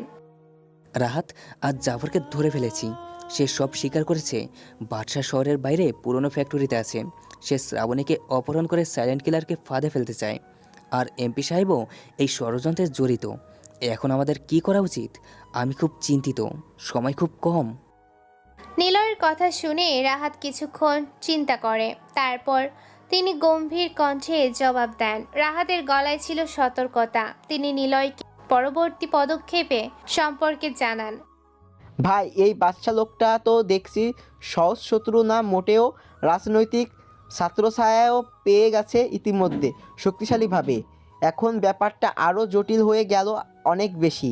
শুধু গুন্ডা মোকাবিলা করলেই চলবে না, এবার প্রশাসনের একটা অংশ জড়িয়ে পড়েছে এর সাথে গভীরভাবে।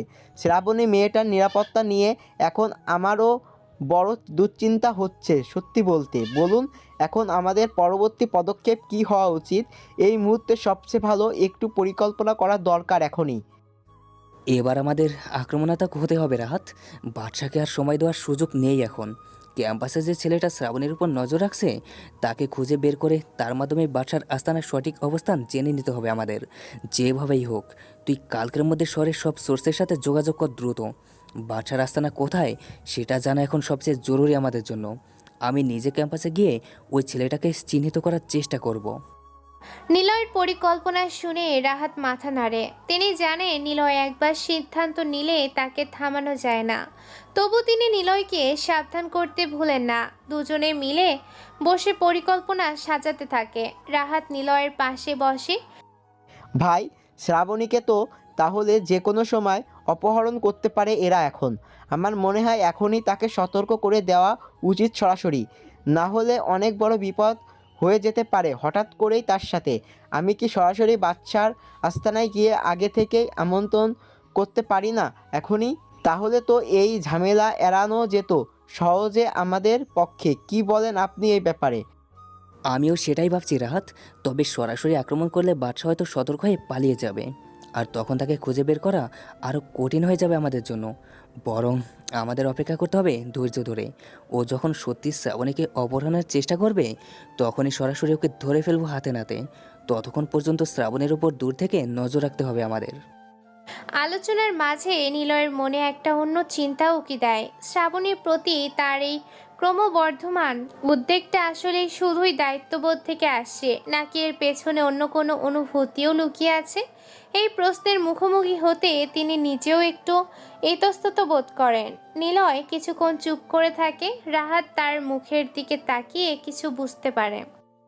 ভাই, একটা কথা জিজ্ঞাসা করতে চাই, যদি কিছু মনে না করেন।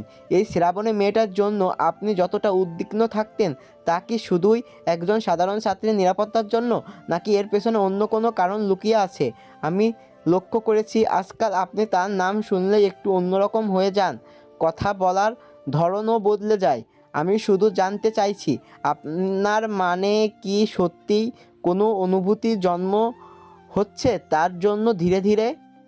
জানি না রাহাত, সত্যি বলতে নিজের মনের ভেতরেও এই প্রশ্নের উত্তর খুঁজে পাচ্ছি না এখনও। আমার জীবনটা এমন একটা পথে চলছে যেখানে ভালোবাসার মতো কোমল অনুভূতির জন্য জায়গা করে নেওয়াটা বিলাসিতার মতো মনে হয়। তবে হ্যাঁ, স্বীকার করছি, শ্রাবণের নিরাপত্তার কথা ভাবলে অন্য কারো চেয়ে একটু বেশি অস্থির লাগে আমার। এই মুহূর্তে এতটুকু বলতে পারি, বাকিটা সময় বলে দেবে আমাদের দুজনকে।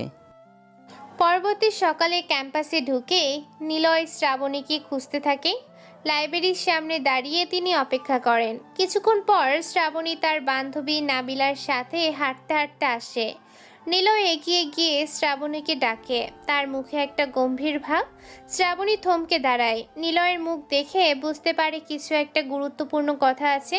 নিলয় শ্রাবণীকে এক পাশে নিয়ে যায়। তিনি চারপাশে তাকিয়ে নিশ্চিন্ত হন যে কেউ শুনছে না।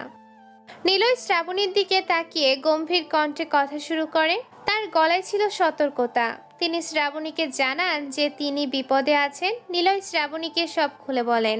তিনি শ্রাবণীর চোখের দিকে তাকিয়ে গুরুত্ব সহকারে বলেন, আপু, আমার কাছে কিছু তথ্য আছে যা আপনার জন্য খুব জরুরি। আপনি সেদিন বলেছিলেন কেউ আপনার উপর নজর রাখছে, সেটা সত্যি। একজন লোক আপনার পেছনে লেগে আছে। তার নাম জাফর। সে বাদশা নামের এক অপরাধীর হয়ে কাজ করে। বাদশা আপনাকে অপহরণ করে সাইলেন্ট কিলারকে ফাঁদে ফেলতে চায়। আপনি এখন খুব বিপদে আছেন। আমার কথা বিশ্বাস করুন, আমি মিথ্যা বলছি না। আপনার জীবন ঝুঁকিতে আছে। নিলয়ের এই কথা শুনে শ্রাবণী কিছুক্ষণ চুপ করে থাকে। তার চোখে ভয় আর বিস্ময়ের মিশ্রণ। তিনি নিলয়ের দিকে তাকিয়ে থাকেন, তারপর ধীরে ধীরে কথা বলেন। শ্রাবণীর গলায় একটু কাঁপুনি, কিন্তু নিজেকে সামলে নেওয়ার চেষ্টা করেন। তিনি নিলয়ের কাছে প্রশ্ন করেন, তুমি কি বলছো নিলয়? বাদশা? আমার সাথে ওর কি সম্পর্ক? আর সাইলেন্ট কিলারের সাথে আমার কি? আমি তো সাইলেন্ট কিলারকে কখনো দেখিনি। এগুলো কি সব বলছো? আমি কি সত্যি বিপদে আছি?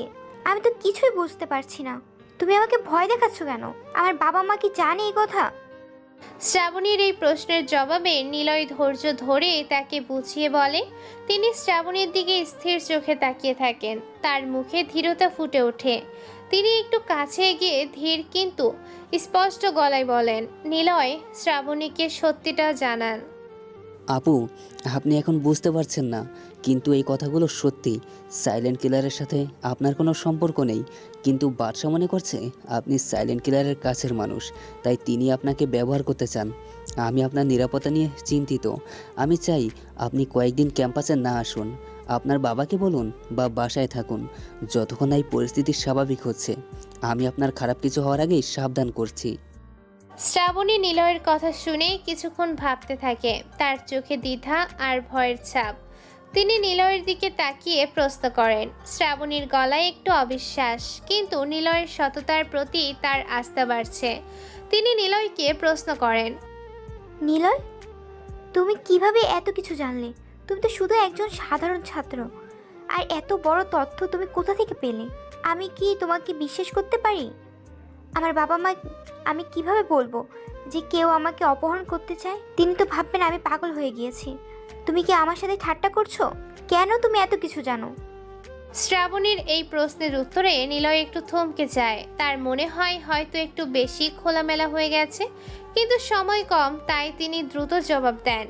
তিনি শ্রাবণীর চোখের দিকে তাকিয়ে আন্তরিকতার সাথে বলেন। নিলয়ের কণ্ঠে স্পষ্ট সত্যতা ফুটে ওঠে।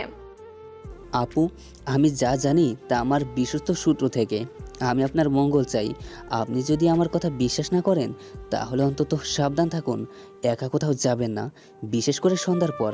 আর যদি কোনো সন্দেহ হয় সাথে সাথে পুলিশকে ফোন করবেন। আমি চাই আপনার কোনো ক্ষতি না হোক। আমি আপনার পাশে আছি, আমি আপনাকে রক্ষা করতে চাই। শ্রাবণী কিছুক্ষণ নিলয়ের দিকে তাকিয়ে থাকে, তার চোখে আস্থা আর ভয়ের লড়াই চলতে থাকে। শেষ পর্যন্ত তিনি মাথা নাড়েন, তার কণ্ঠে একটু কৃতজ্ঞতা ফুটে ওঠে। শ্রাবণী নিলয়ের হাত ধরে তিনি নিলয়কে বিশ্বাস করার সিদ্ধান্ত নেন। ঠিক আছে নিলয়, আমি তোমার কথা শুনছি। আমি আজ থেকেই সাবধান থাকবো। কিন্তু তুমি কিভাবে আমাকে সাহায্য করবে? তুমি তো আমার মতো সাধারণ ছাত্র। তুমি কি করতে পারো? আমি কি তোমার উপর নির্ভর করতে পারি? তুমি কি সত্যিই আমার পাশে থাকবে? আপু, আমি যতটুকু পারি করব। অন্তত আমি খবর রাখবো কে কি করছে। আর যদি কোনো বিপদ হয় আমি পুলিশকে খবর দেব। আপনি শুধু সাবধান থাকুন, আমি আপনার পাশে আছি। আমি কিছু করতে পারি, আপনি আমার উপর বিশ্বাস রাখতে পারেন। নিলয় শ্রাবণীকে আশ্বস্ত করে। শ্রাবণী চলে যাওয়ার পর নিলয় দাঁড়িয়ে থাকে। তার মনে হয় এখন সময় এসেছে বাদশার বিরুদ্ধে সরাসরি ব্যবস্থা নেওয়ার। তিনি রাহাতকে ফোন করে সব জানান এবং বলেন আজ রাতেই বাদশার আস্তানায় হামলা হবে। নিলয় ফোনে রাহাতকে নির্দেশ দেন, তার গলায় ছিল ধীরতা। রাহাত, আজ রাতেই বাদশার আস্তানায় যাব। তুই কি প্রস্তুত? সব ব্যবস্থা করে রাখ, সময় বেশি নেই। ওরা যে কোনো সময় শ্রাবণীকে অপহরণ করতে পারে, আমাদের আগে থেকেই সতর্ক হতে হবে। রাত নামতেই নিলয় প্রস্তুত হয়, কালো পোশাক, মুখোশ, পিস্তল সব সঙ্গে নেয়। রাহাত তাকে দেখতে দরজায় দাঁড়িয়ে থাকে। রাহাতের চোখে উদ্বেগ, কিন্তু নিলয়ের ধীরতা দেখে তিনি কিছু বলেন না। রাহাত নিলয়কে বিদায় জানায়, তার গলায় ছিল প্রার্থনা। ভাই, আমি সব সময় প্রস্তুত, কিন্তু আপনি একা যাবেন নাকি আমি আসবো? আপনি সাবধানে যাবেন প্লিজ। আমার খুব ভয় লাগছে, আপনার কোনো ক্ষতি হলে আমি বাঁচবো না। তুই থাকবি এখানে, খবর রাখবি। যদি কিছু হয় পুলিশকে খবর দিবি। আমি একা যাচ্ছি, ভালো করে খেয়াল রাখিস। তুই আমার জন্য দোয়া করিস, আমি ফিরে আসব। নিলয় বাইরে চড়ে বেরিয়ে পড়ে। রাতের অন্ধকারে বাইক ছুটে চলে শহরের বাইরের দিকে। তার মনে অনেক চিন্তা, কিন্তু তিনি জানেন আজ রাতে অনেক বড় কিছু ঘটতে চলেছে। পুরনো ফ্যাক্টরিতে পৌঁছাতে তার আধ ঘন্টা সময় লাগে। ফ্যাক্টরিটা সম্পূর্ণ অন্ধকার, কিন্তু ভেতর থেকে হালকা আলো দেখা যাচ্ছে। নিলয় বাইক থামিয়ে নিঃশব্দে এগোয়। ফ্যাক্টরির পেছনের দরজা দিয়ে ভেতরে প্রবেশ করে। ভেতরে দেখে বাদশা তার কয়েকজন সাগরেদ নিয়ে বসে আছে।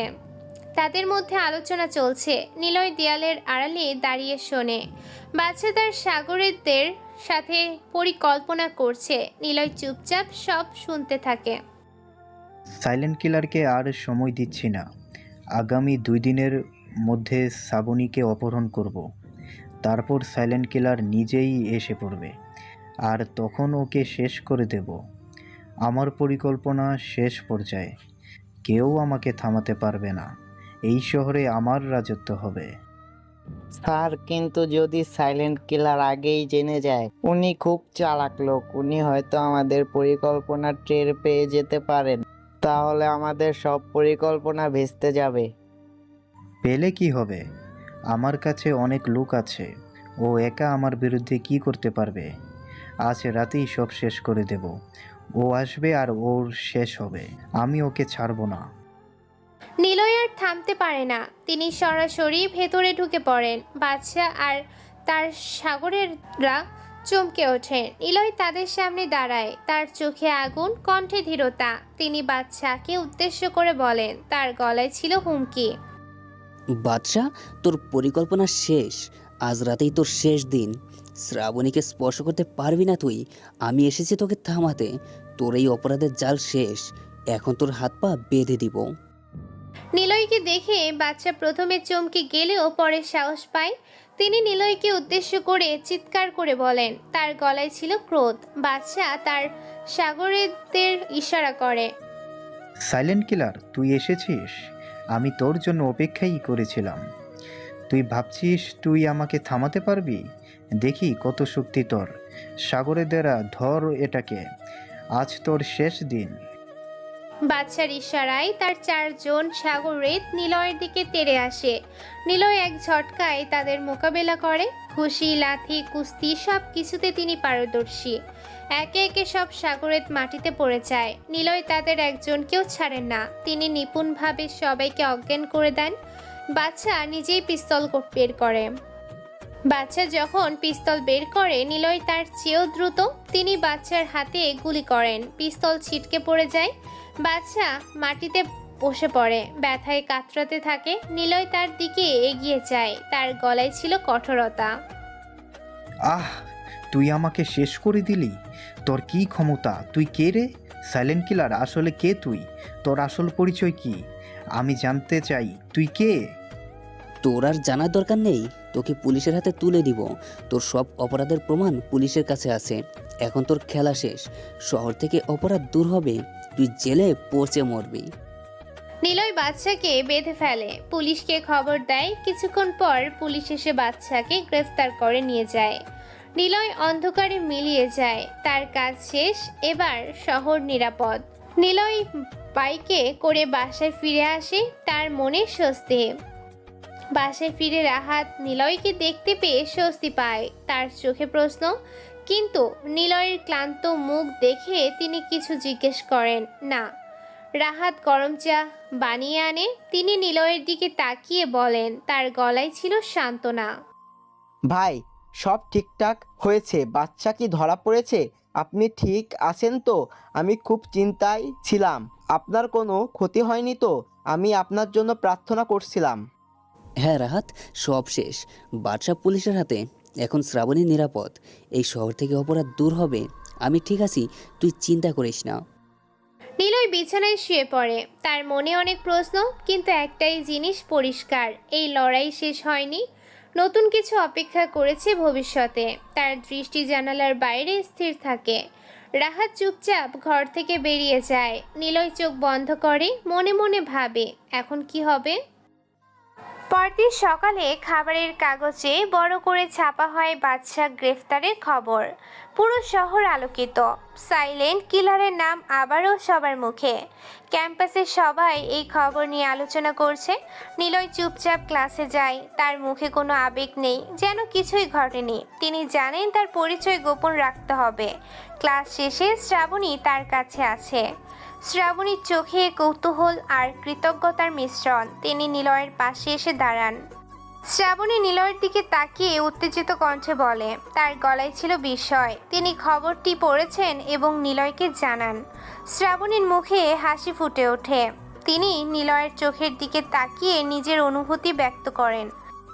নিলয়, তুমি কি খবর পড়েছো? বাদশা ধরা পড়েছে। সাইলেন্ট কিলার তাকে শেষ করে দিয়েছে। তুমি কি জানতে? আমার খুব ভালো লাগছে। আমি আজ আর ভয় পাচ্ছি না। এখন আমি নিশ্চিন্তে ক্যাম্পাসে আসতে পারবো। সাইলেন্ট কিলার আসলেই কত বড় মানুষ। শ্রাবণীর এই উত্তেজিত কথা শুনে নিলয় মৃদু হাসে। তিনি শ্রাবণীর দিকে তাকিয়ে শান্ত কণ্ঠে জবাব দেন। তার গলায় ছিল স্বাভাবিকতা। তিনি শ্রাবণীকে আশ্বস্ত করেন। নিলয় কোনো রকম আবেগ প্রকাশ করেন না।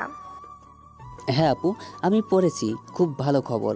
এখন আপনি নিশ্চিন্তে থাকতে পারেন, আর কোনো ভয় নেই। সাইলেন্ট কিলার কাজটা ঠিকই করেছে। এখন আপনি স্বাভাবিক জীবনযাপন করতে পারবেন। তুমি জানো নিলয়, আমি অনেক দিন ধরে ভাবছি সাইলেন্ট কিলার আসলে কি, এত রহস্যময়, এত সাহসী। তুমি কি কখনো ভেবেছো? আমার খুব ইচ্ছে করে ওকে একবার দেখি, কীরকম মানুষ উনি, এত বড় কাজ করে উনি কিভাবে লুকিয়ে থাকেন। শ্রাবণীর এই প্রশ্ন শুনে নিলয় কিছুক্ষণ চুপ করে থাকে। তারপর তিনি সাধারণ গলায় জবাব দেন। তিনি শ্রাবণীর দিকে তাকিয়ে নিজের মত প্রকাশ করেন। নিলয় নিজের পরিচয় গোপন রাখার চেষ্টা করে। হয়তো উনি সাধারণ মানুষই আপু, শুধু অন্যায়ের বিরুদ্ধে লড়াই করেন। আপনার মনে হয় কি উনি কেমন?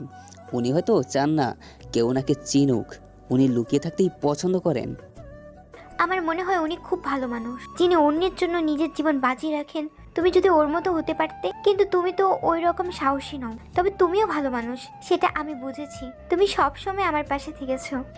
শ্রাবণীর এই কথায় নিলয়ের মনের ভেতর একটা অদ্ভুত অনুভূতি কাজ করে।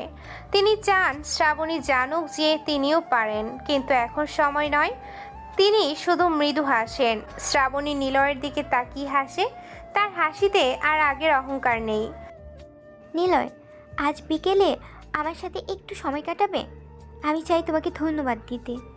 তুমি আমার পাশে ছিলে যখন আমার খুব দরকার ছিল। আমি তোমার কাছে কৃতজ্ঞ। আমার খুব ভালো লেগেছে তোমার সাথে কথা বলে। তুমি কি আসবে? অবশ্যই আপু, আমি সময় পাবো। আপনি যেখানে বলবেন সেখানেই যাব। আমি আপনার জন্য সময় বের করব। আপনি বলুন কোথায় যেতে হবে। তাহলে বিকেল 5টায় লাইব্রেরির পেছনের বাগানে, যেখানে খুব শান্ত পরিবেশ। আমি তোমার জন্য অপেক্ষা করব। তুমি কিন্তু আসবে, কথা দাও। বিকেলে নিলয় লাইব্রেরির পেছনের বাগানে যায়। শ্রাবণী ইতিমধ্যে সেখানে বসে আছে। তার চারপাশে ফুলের গন্ধ, দূরে পাখির ডাক। শ্রাবণী নিলয়কে দেখে হাসে। নিলয় কাছে গিয়ে বসে। শ্রাবণী নিলয়ের দিকে তাকিয়ে কৃতজ্ঞতার সাথে বলে, আসো নিলয়, বসো। আজ খুব সুন্দর বিকেল। আমি তোমার সাথে অনেক কথা বলতে চাই। তুমি কি জানো, তুমি আমার জীবনে প্রথম মানুষ যার সাথে আমি এত খোলামেলা কথা বলতে পারি। আমি অনেক একা ছিলাম, তুমি এসে আমার জীবন বদলে দিয়েছো। আমি তো কিছুই করিনি আপু, আপনি নিজেই খুব ভালো মানুষ। আপনার মধ্যে পরিবর্তন এসেছে, আমি দেখতে পাচ্ছি। আপনি আগের চেয়ে অনেক বেশি নম্র হয়েছেন, এটা খুব ভালো লাগছে আমার। হ্যাঁ, বদল এসেছে। তুমি আমাকে বদলে দিয়েছো। আমি আর আগে সেই অহংকারী মেয়ে নেই। আমি বুঝেছি সবাই সমান। তুমি আমার চোখ খুলে দিয়েছো। আমি জানি তুমি সাধারণ ছাত্র নও, তোমার মধ্যে কিছু বিশেষ আছে। তুমি কি তা আমাকে বলবে? আপু, আমি তো আপনার মতো সাধারণ ছাত্র, কিছু বিশেষত্ব নেই আমার। আপনি বেশি ভাবছেন। আমি তো আপনার বন্ধু মাত্র। আপনার ভালো লাগলে আমি খুশি। তুমি মিথ্যা বলছো। আমি চোখের আড়াল লুকোনো কিছু দেখতে পাচ্ছি। তুমি সাইলেন্ট কিলারকে চেনো, বলো সত্যি করে। আমার মনে হচ্ছে তোমার সাথে সাইলেন্ট কিলারের কোনো সম্পর্ক আছে। তোমার চোখে আমি সেই সাহস দেখতে পাই। তুমি কি সাইলেন্ট কিলারের সাথে কথা বলতে পারো? আমার ওকে দেখতে ইচ্ছে করে। শ্রাবণীর এই প্রশ্ন শুনে নিলয় কিছুক্ষণ চুপ করে থাকে। তারপর তিনি ধীরে ধীরে জবাব দেন। তিনি শ্রাবণীর চোখের দিকে তাকিয়ে সাবধানে বলেন। নিলয় নিজের পরিচয় গোপন রাখেন। আপু, আমি সাইলেন্ট কিলারকে চিনি না। আপনার ভুল হচ্ছে। আমি তো খুব সাধারণ মানুষ। আপনার মনে হয় আমি সাইলেন্ট কিলার হতে পারি? সেটা কি সম্ভব? আমি তো আপনার মতোই। তুমি সত্যি বলেছ। তবুও আমার সন্দেহ হচ্ছে, কিন্তু ঠিক আছে, আমি আর জোর করছি না। তবে একটা কথা বলি, তুমি যাই হও না কেন, আমার কাছে তুমি ভালো বন্ধু। আমি তোমাকে বিশ্বাস করি। তুমি আমার জীবনে গুরুত্বপূর্ণ। শ্রাবণী নিলয়ের হাত ধরে। তাদের চোখে চোখ মিলে যায়। বাতাসে একটা অচেনা অনুভূতি। নিলয় কিছু বলতে পারে না। কিছুক্ষণ তারা দুজন চুপচাপ বসে থাকে। তারপর শ্রাবণী হেসে ওঠে। শ্রাবণীর হাসিতে বাগানটা আরো সুন্দর হয়ে ওঠে। কি সুন্দর বিকেল। আমি চাই এই সময়টা থেমে থাকুক। তোমার সাথে বসে বসে গল্প করতে করতে অনেক ভালো লেগেছে। তুমি কি একটু গাইতে পারো? আমার খুব ইচ্ছে করছে তোমার গান শুনতে। না আপু, গান গাওয়া আসে না, তবে আপনি চাইলে আমি কবিতা শোনাতে পারি। আমার কিছু কবিতা আছে যা আমি লিখেছি, আপনি শুনতে চাইলে বলুন। কবিতা? তুমি কবিতা লেখো? তাহলে শোনাও, আমি শুনতে চাই। তুমি কি লিখেছো আমাকে শোনাও। নিলয় শ্রাবণীকে একটি কবিতা শোনায়। কবিতাটি ছিল একাকী এক মানুষের কথা, যে রাতে অন্ধকারের সাথে বন্ধুত্ব করে। শ্রাবণী মন দিয়ে শোনে, তার চোখে জল চলে আসে। তিনি নিলয়ের কাঁধে মাথা রেখে বসে থাকে। শ্রাবণীর গলায় আবেগ। কি সুন্দর কবিতা! তুমি তো খুব সংবেদনশীল মানুষ। তোমার মনের গভীরতা আমি আজ বুঝতে পারলাম। তুমি শুধু বাহির থেকেই সাধারণ দেখাও, ভেতরে খুব গভীর। আমি তোমার প্রশংসা না করেই পারছি না। তুমি খুবই অসাধারণ। আপনাকে ধন্যবাদ আপু। আমি চেষ্টা করি নিজের অনুভূতি লেখার মাধ্যমে প্রকাশ করতে। আপনি যদি চান আরও কবিতা শোনাতে পারি, কিন্তু আজ হয়তো যথেষ্ট। না, আজ যথেষ্ট। আরেকদিন শুনবো। এখন চলো, ক্যাম্পাসের চারপাশে একটু হাঁটি। সন্ধ্যা হয়ে আসছে, কিন্তু আমার যেতে ইচ্ছে করছে না। তোমার সাথে সময় কাটাতে ভালো লাগছে। দুজনে হাঁটতে হাঁটতে ক্যাম্পাসের বিভিন্ন জায়গায় ঘোরে। সূর্য ডুবে যায়, আকাশে রঙিন খেলা। শ্রাবণী নিলয়ের হাত ধরে। তাদের মাঝে কোনো কথা নেই, কিন্তু সম্পর্ক গভীর হয়। শ্রাবণী নিলয়ের চোখের দিকে তাকিয়ে থাকে। শেষ পর্যন্ত তারা লাইব্রেরির সামনে এসে থামে। আজকের দিনটা আমার খুবই ভালো গেল। তুমি আমার জীবনে এসেছো। আমি যেন নতুন করে বাঁচতে শিখেছি। আমি জানি তুমি কিছু লুকিয়ে রাখছো, কিন্তু তাতে আমার কিছু আসে না। তুমি যেমনই হও, আমার কাছে তুমি ভালো মানুষ।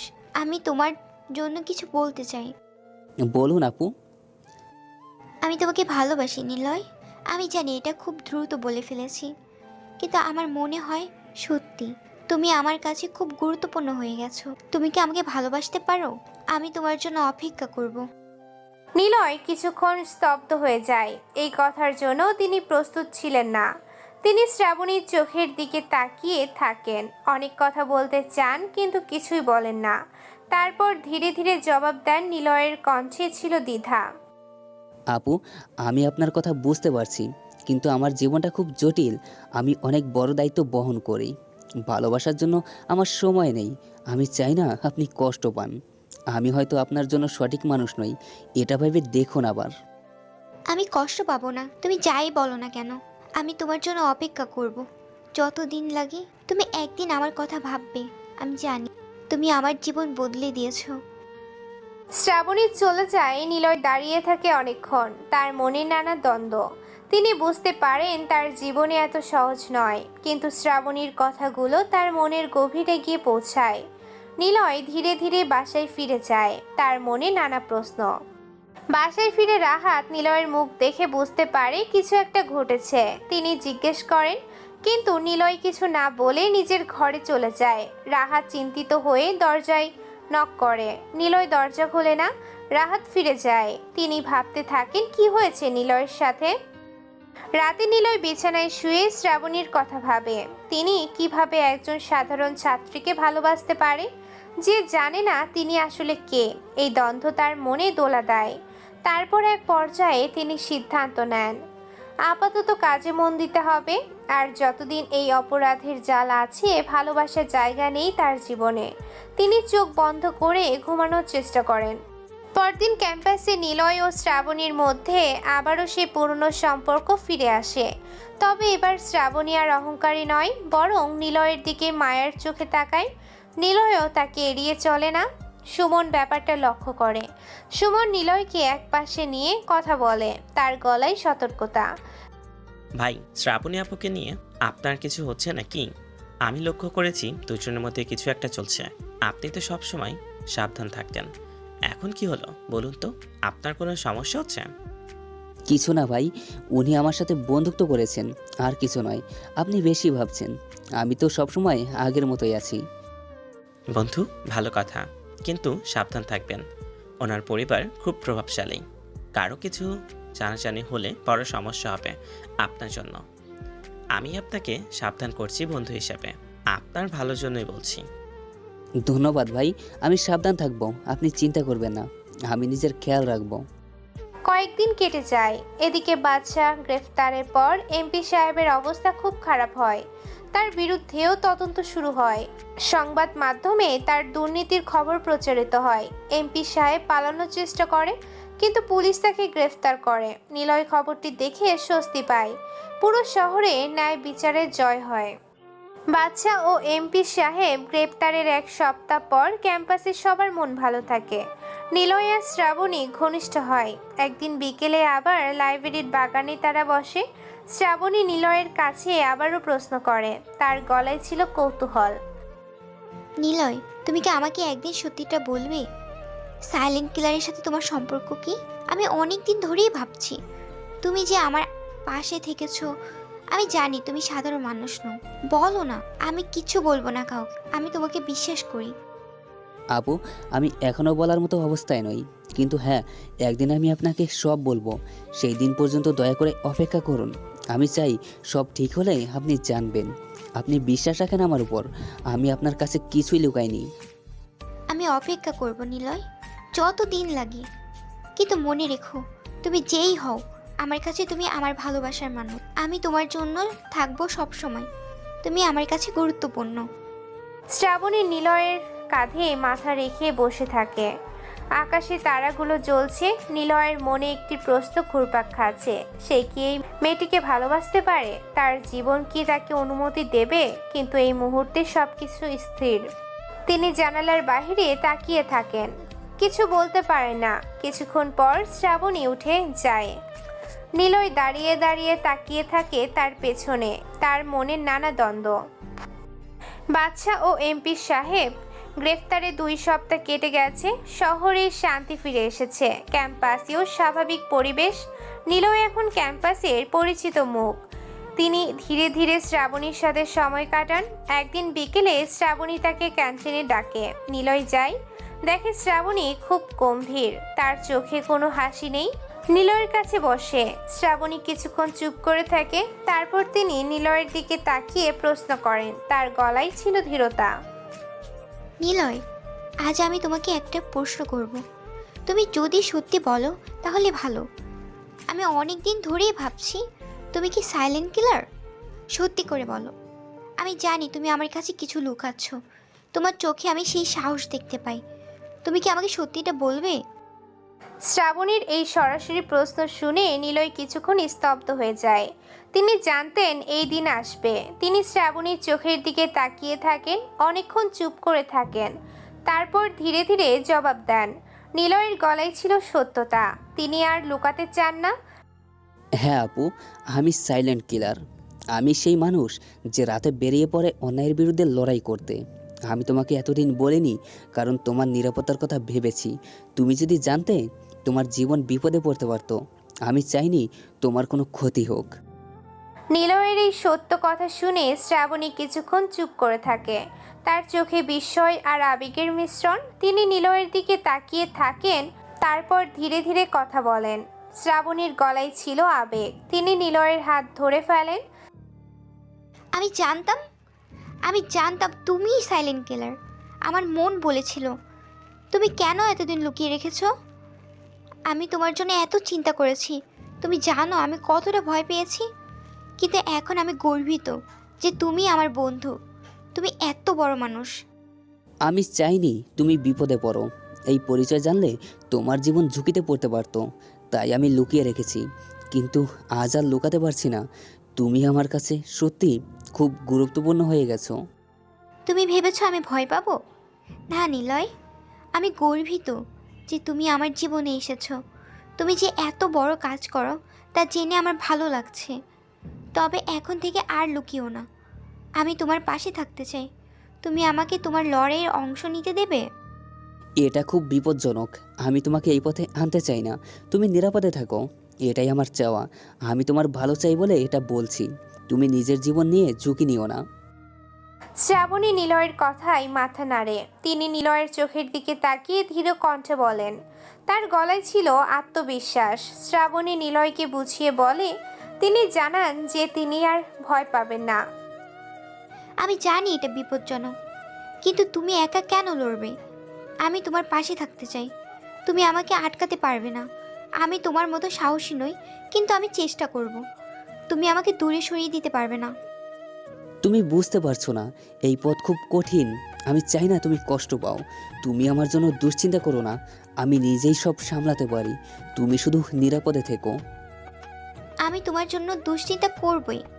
তুমি আমার কাছে গুরুত্বপূর্ণ। এখন আমি জানি তুমি সাইলেন্ট কিলার। আমি আরও বেশি করে তোমার পাশে থাকতে চাই। তুমি আমাকে তোমার থেকে দূরে সরাতেই পারবে না। কিছুক্ষণ তারা দুজন চুপচাপ বসে থাকে। তারপর নিলয় দীর্ঘশ্বাস ফেলে বলে, তার গলায় ছিল আত্মসমর্পণ।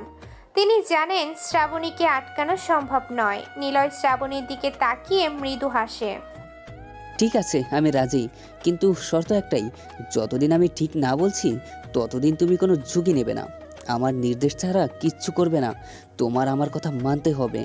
তোমার নিরাপত্তা আমার কাছে সবচেয়ে গুরুত্বপূর্ণ। রাজি, আমি তোমার কথা মানব, কিন্তু তুমি আমাকে তোমার কাজের কথা জানাবে। আমি জানতে চাই তুমি কি করো, কোথায় যাও। আমি তোমার পাশে থাকতে চাই। তুমি আমাকে আড়ালে রাখবে না। কয়েকদিন পর সন্ধ্যায় ছাদে দাঁড়িয়েছিল নিলয়। শহরের আলো তখন মিটিমিটি জ্বলছে। আকাশে তারা ফুটে উঠেছে একে একে। ঠিক তখনই সিঁড়ি বেয়ে উঠে আসে শ্রাবণী। তার হাতে কালো মুখোশের টুকরো, যা সাইলেন্ট কিলারের শেষ লড়াইয়ের রাতে বাচ্চার আস্তানার কাছে পড়ে গিয়েছিল। আর কাকতালীয়ভাবে শ্রাবণীর হাতে এসে পড়েছিল সেদিন। শ্রাবণী কাপা গলায় তবুও ধীর চোখে নিলয়ের সামনে দাঁড়িয়ে বলে, নিলয়, তুমি যদি পৃথিবীর সবচাইতে খারাপ মানুষটাও হও, প্রতিদিন পত্রিকার ফ্রন্ট পেজে যদি সন্ত্রাস হিসেবে তোমার বড় বড় ছবি ছাপা হয়, তাহলেও শুধু আমি একটা কথাই বলবো, আই লাভ ইউ। শ্রাবণী, তুমি কি বলছো? তুমি জানো এই ভালোবাসা কতটা বিপজ্জনক হতে পারে? আমি তোমাকে বিপদে ফেলতে চাই না। তুমি আমার মতো মানুষের প্রেমে পড়ো না। আমার জীবন অন্ধকারে মোড়ানো। আমি তোমার অন্ধকারকে ভয় পাই না। আমি তোমার সাথে থাকতে চাই। তুমি যদি আমাকে ভালোবাসো তাহলে বলো, না হলে আমাকে চলে যেতে দাও। কিন্তু আমি জানি তুমিও আমাকে ভালোবাসো। নিলয় কিছুক্ষণ শ্রাবণীর চোখের দিকে তাকিয়ে থাকে। তার ভেতরে জমে থাকা এত বছরের নিঃসঙ্গতা আর অবিশ্বাস যেন একসাথে নড়ে ওঠে। তিনি ধীরে ধীরে এগিয়ে যান এবং শ্রাবণীর হাত ধরে ফেলেন। তার গলায় আবেগ। ভালোবাসি শ্রাবণী, আমিও তোমাকে ভালোবাসি, কিন্তু আমার জীবনটা এত সহজ সরল না। এখানে ভালোবাসার জায়গা করে নেওয়াটা মোটেও সহজ কাজ না। তবুও তোমাকে পেয়ে আমি ধন্য। তুমি আমার জীবনে আলো হয়ে এসেছো। তাহলে আমাকে তোমার অন্ধকারে থাকতে দাও। আমি আলো হতে চাই তোমার জীবনে। তুমি আর একা নও, আমি তোমার পাশে আছি। শ্রাবণী নিলয়ের বুকে মাথা রেখে দেয়। বাতাসে তাদের চুল উড়ছে। নিলয় তার চুলে হাত বুলিয়ে দেয়। তারা অনেকক্ষণ চুপচাপ দাঁড়িয়ে থাকে। তারপর নিলয় ধীরে ধীরে বলে, তার গলায় ছিল স্নেহ, আমি জানতাম না ভালোবাসা এত শক্তিশালী হতে পারে। তুমি আমাকে বদলে দিয়েছো। এখন আমি আর আগে সেই একাকী মানুষ নেই। তোমার জন্য আমি সব করতে পারি। তাহলে প্রতিশ্রুতি দাও, আর কখনো লুকাবে না আমার কাছ থেকে। সব কিছু শেয়ার করবে। আমরা একসাথে সামলাবো। তুমি আর একা নও নিলয়, আমি তোমার সঙ্গী। নিলয় তার মাথায় চুমু খায়। তার চোখে জল, মুখে হাসি। তিনি আকাশের দিকে তাকিয়ে বলেন, তার গলায় ছিল শান্তি। তিনি যেন অনেকদিন পর স্বস্তি পেলেন। প্রতিশ্রুতি দিচ্ছি শ্রাবণী, আর কখনো লুকাবো না। সব শেয়ার করব। আমরা একসাথে লড়াই করব। তুমি আমার শক্তি হয়ে থাকো। আমি তোমাকে কখনো একা ছাড়বো না। সেই রাত থেকে নিলয় আর শ্রাবণীর সম্পর্ক বদলে যায়। তারা আর শুধু বন্ধু নয়, তারা একে অপরের সঙ্গী। শহরের অন্যায়ের বিরুদ্ধে লড়াই এখন আর একার নয়, দুজনের। নিলয় জানে এই লড়াই এখনো শেষ হয়নি। নতুন চ্যালেঞ্জ অপেক্ষা করছে।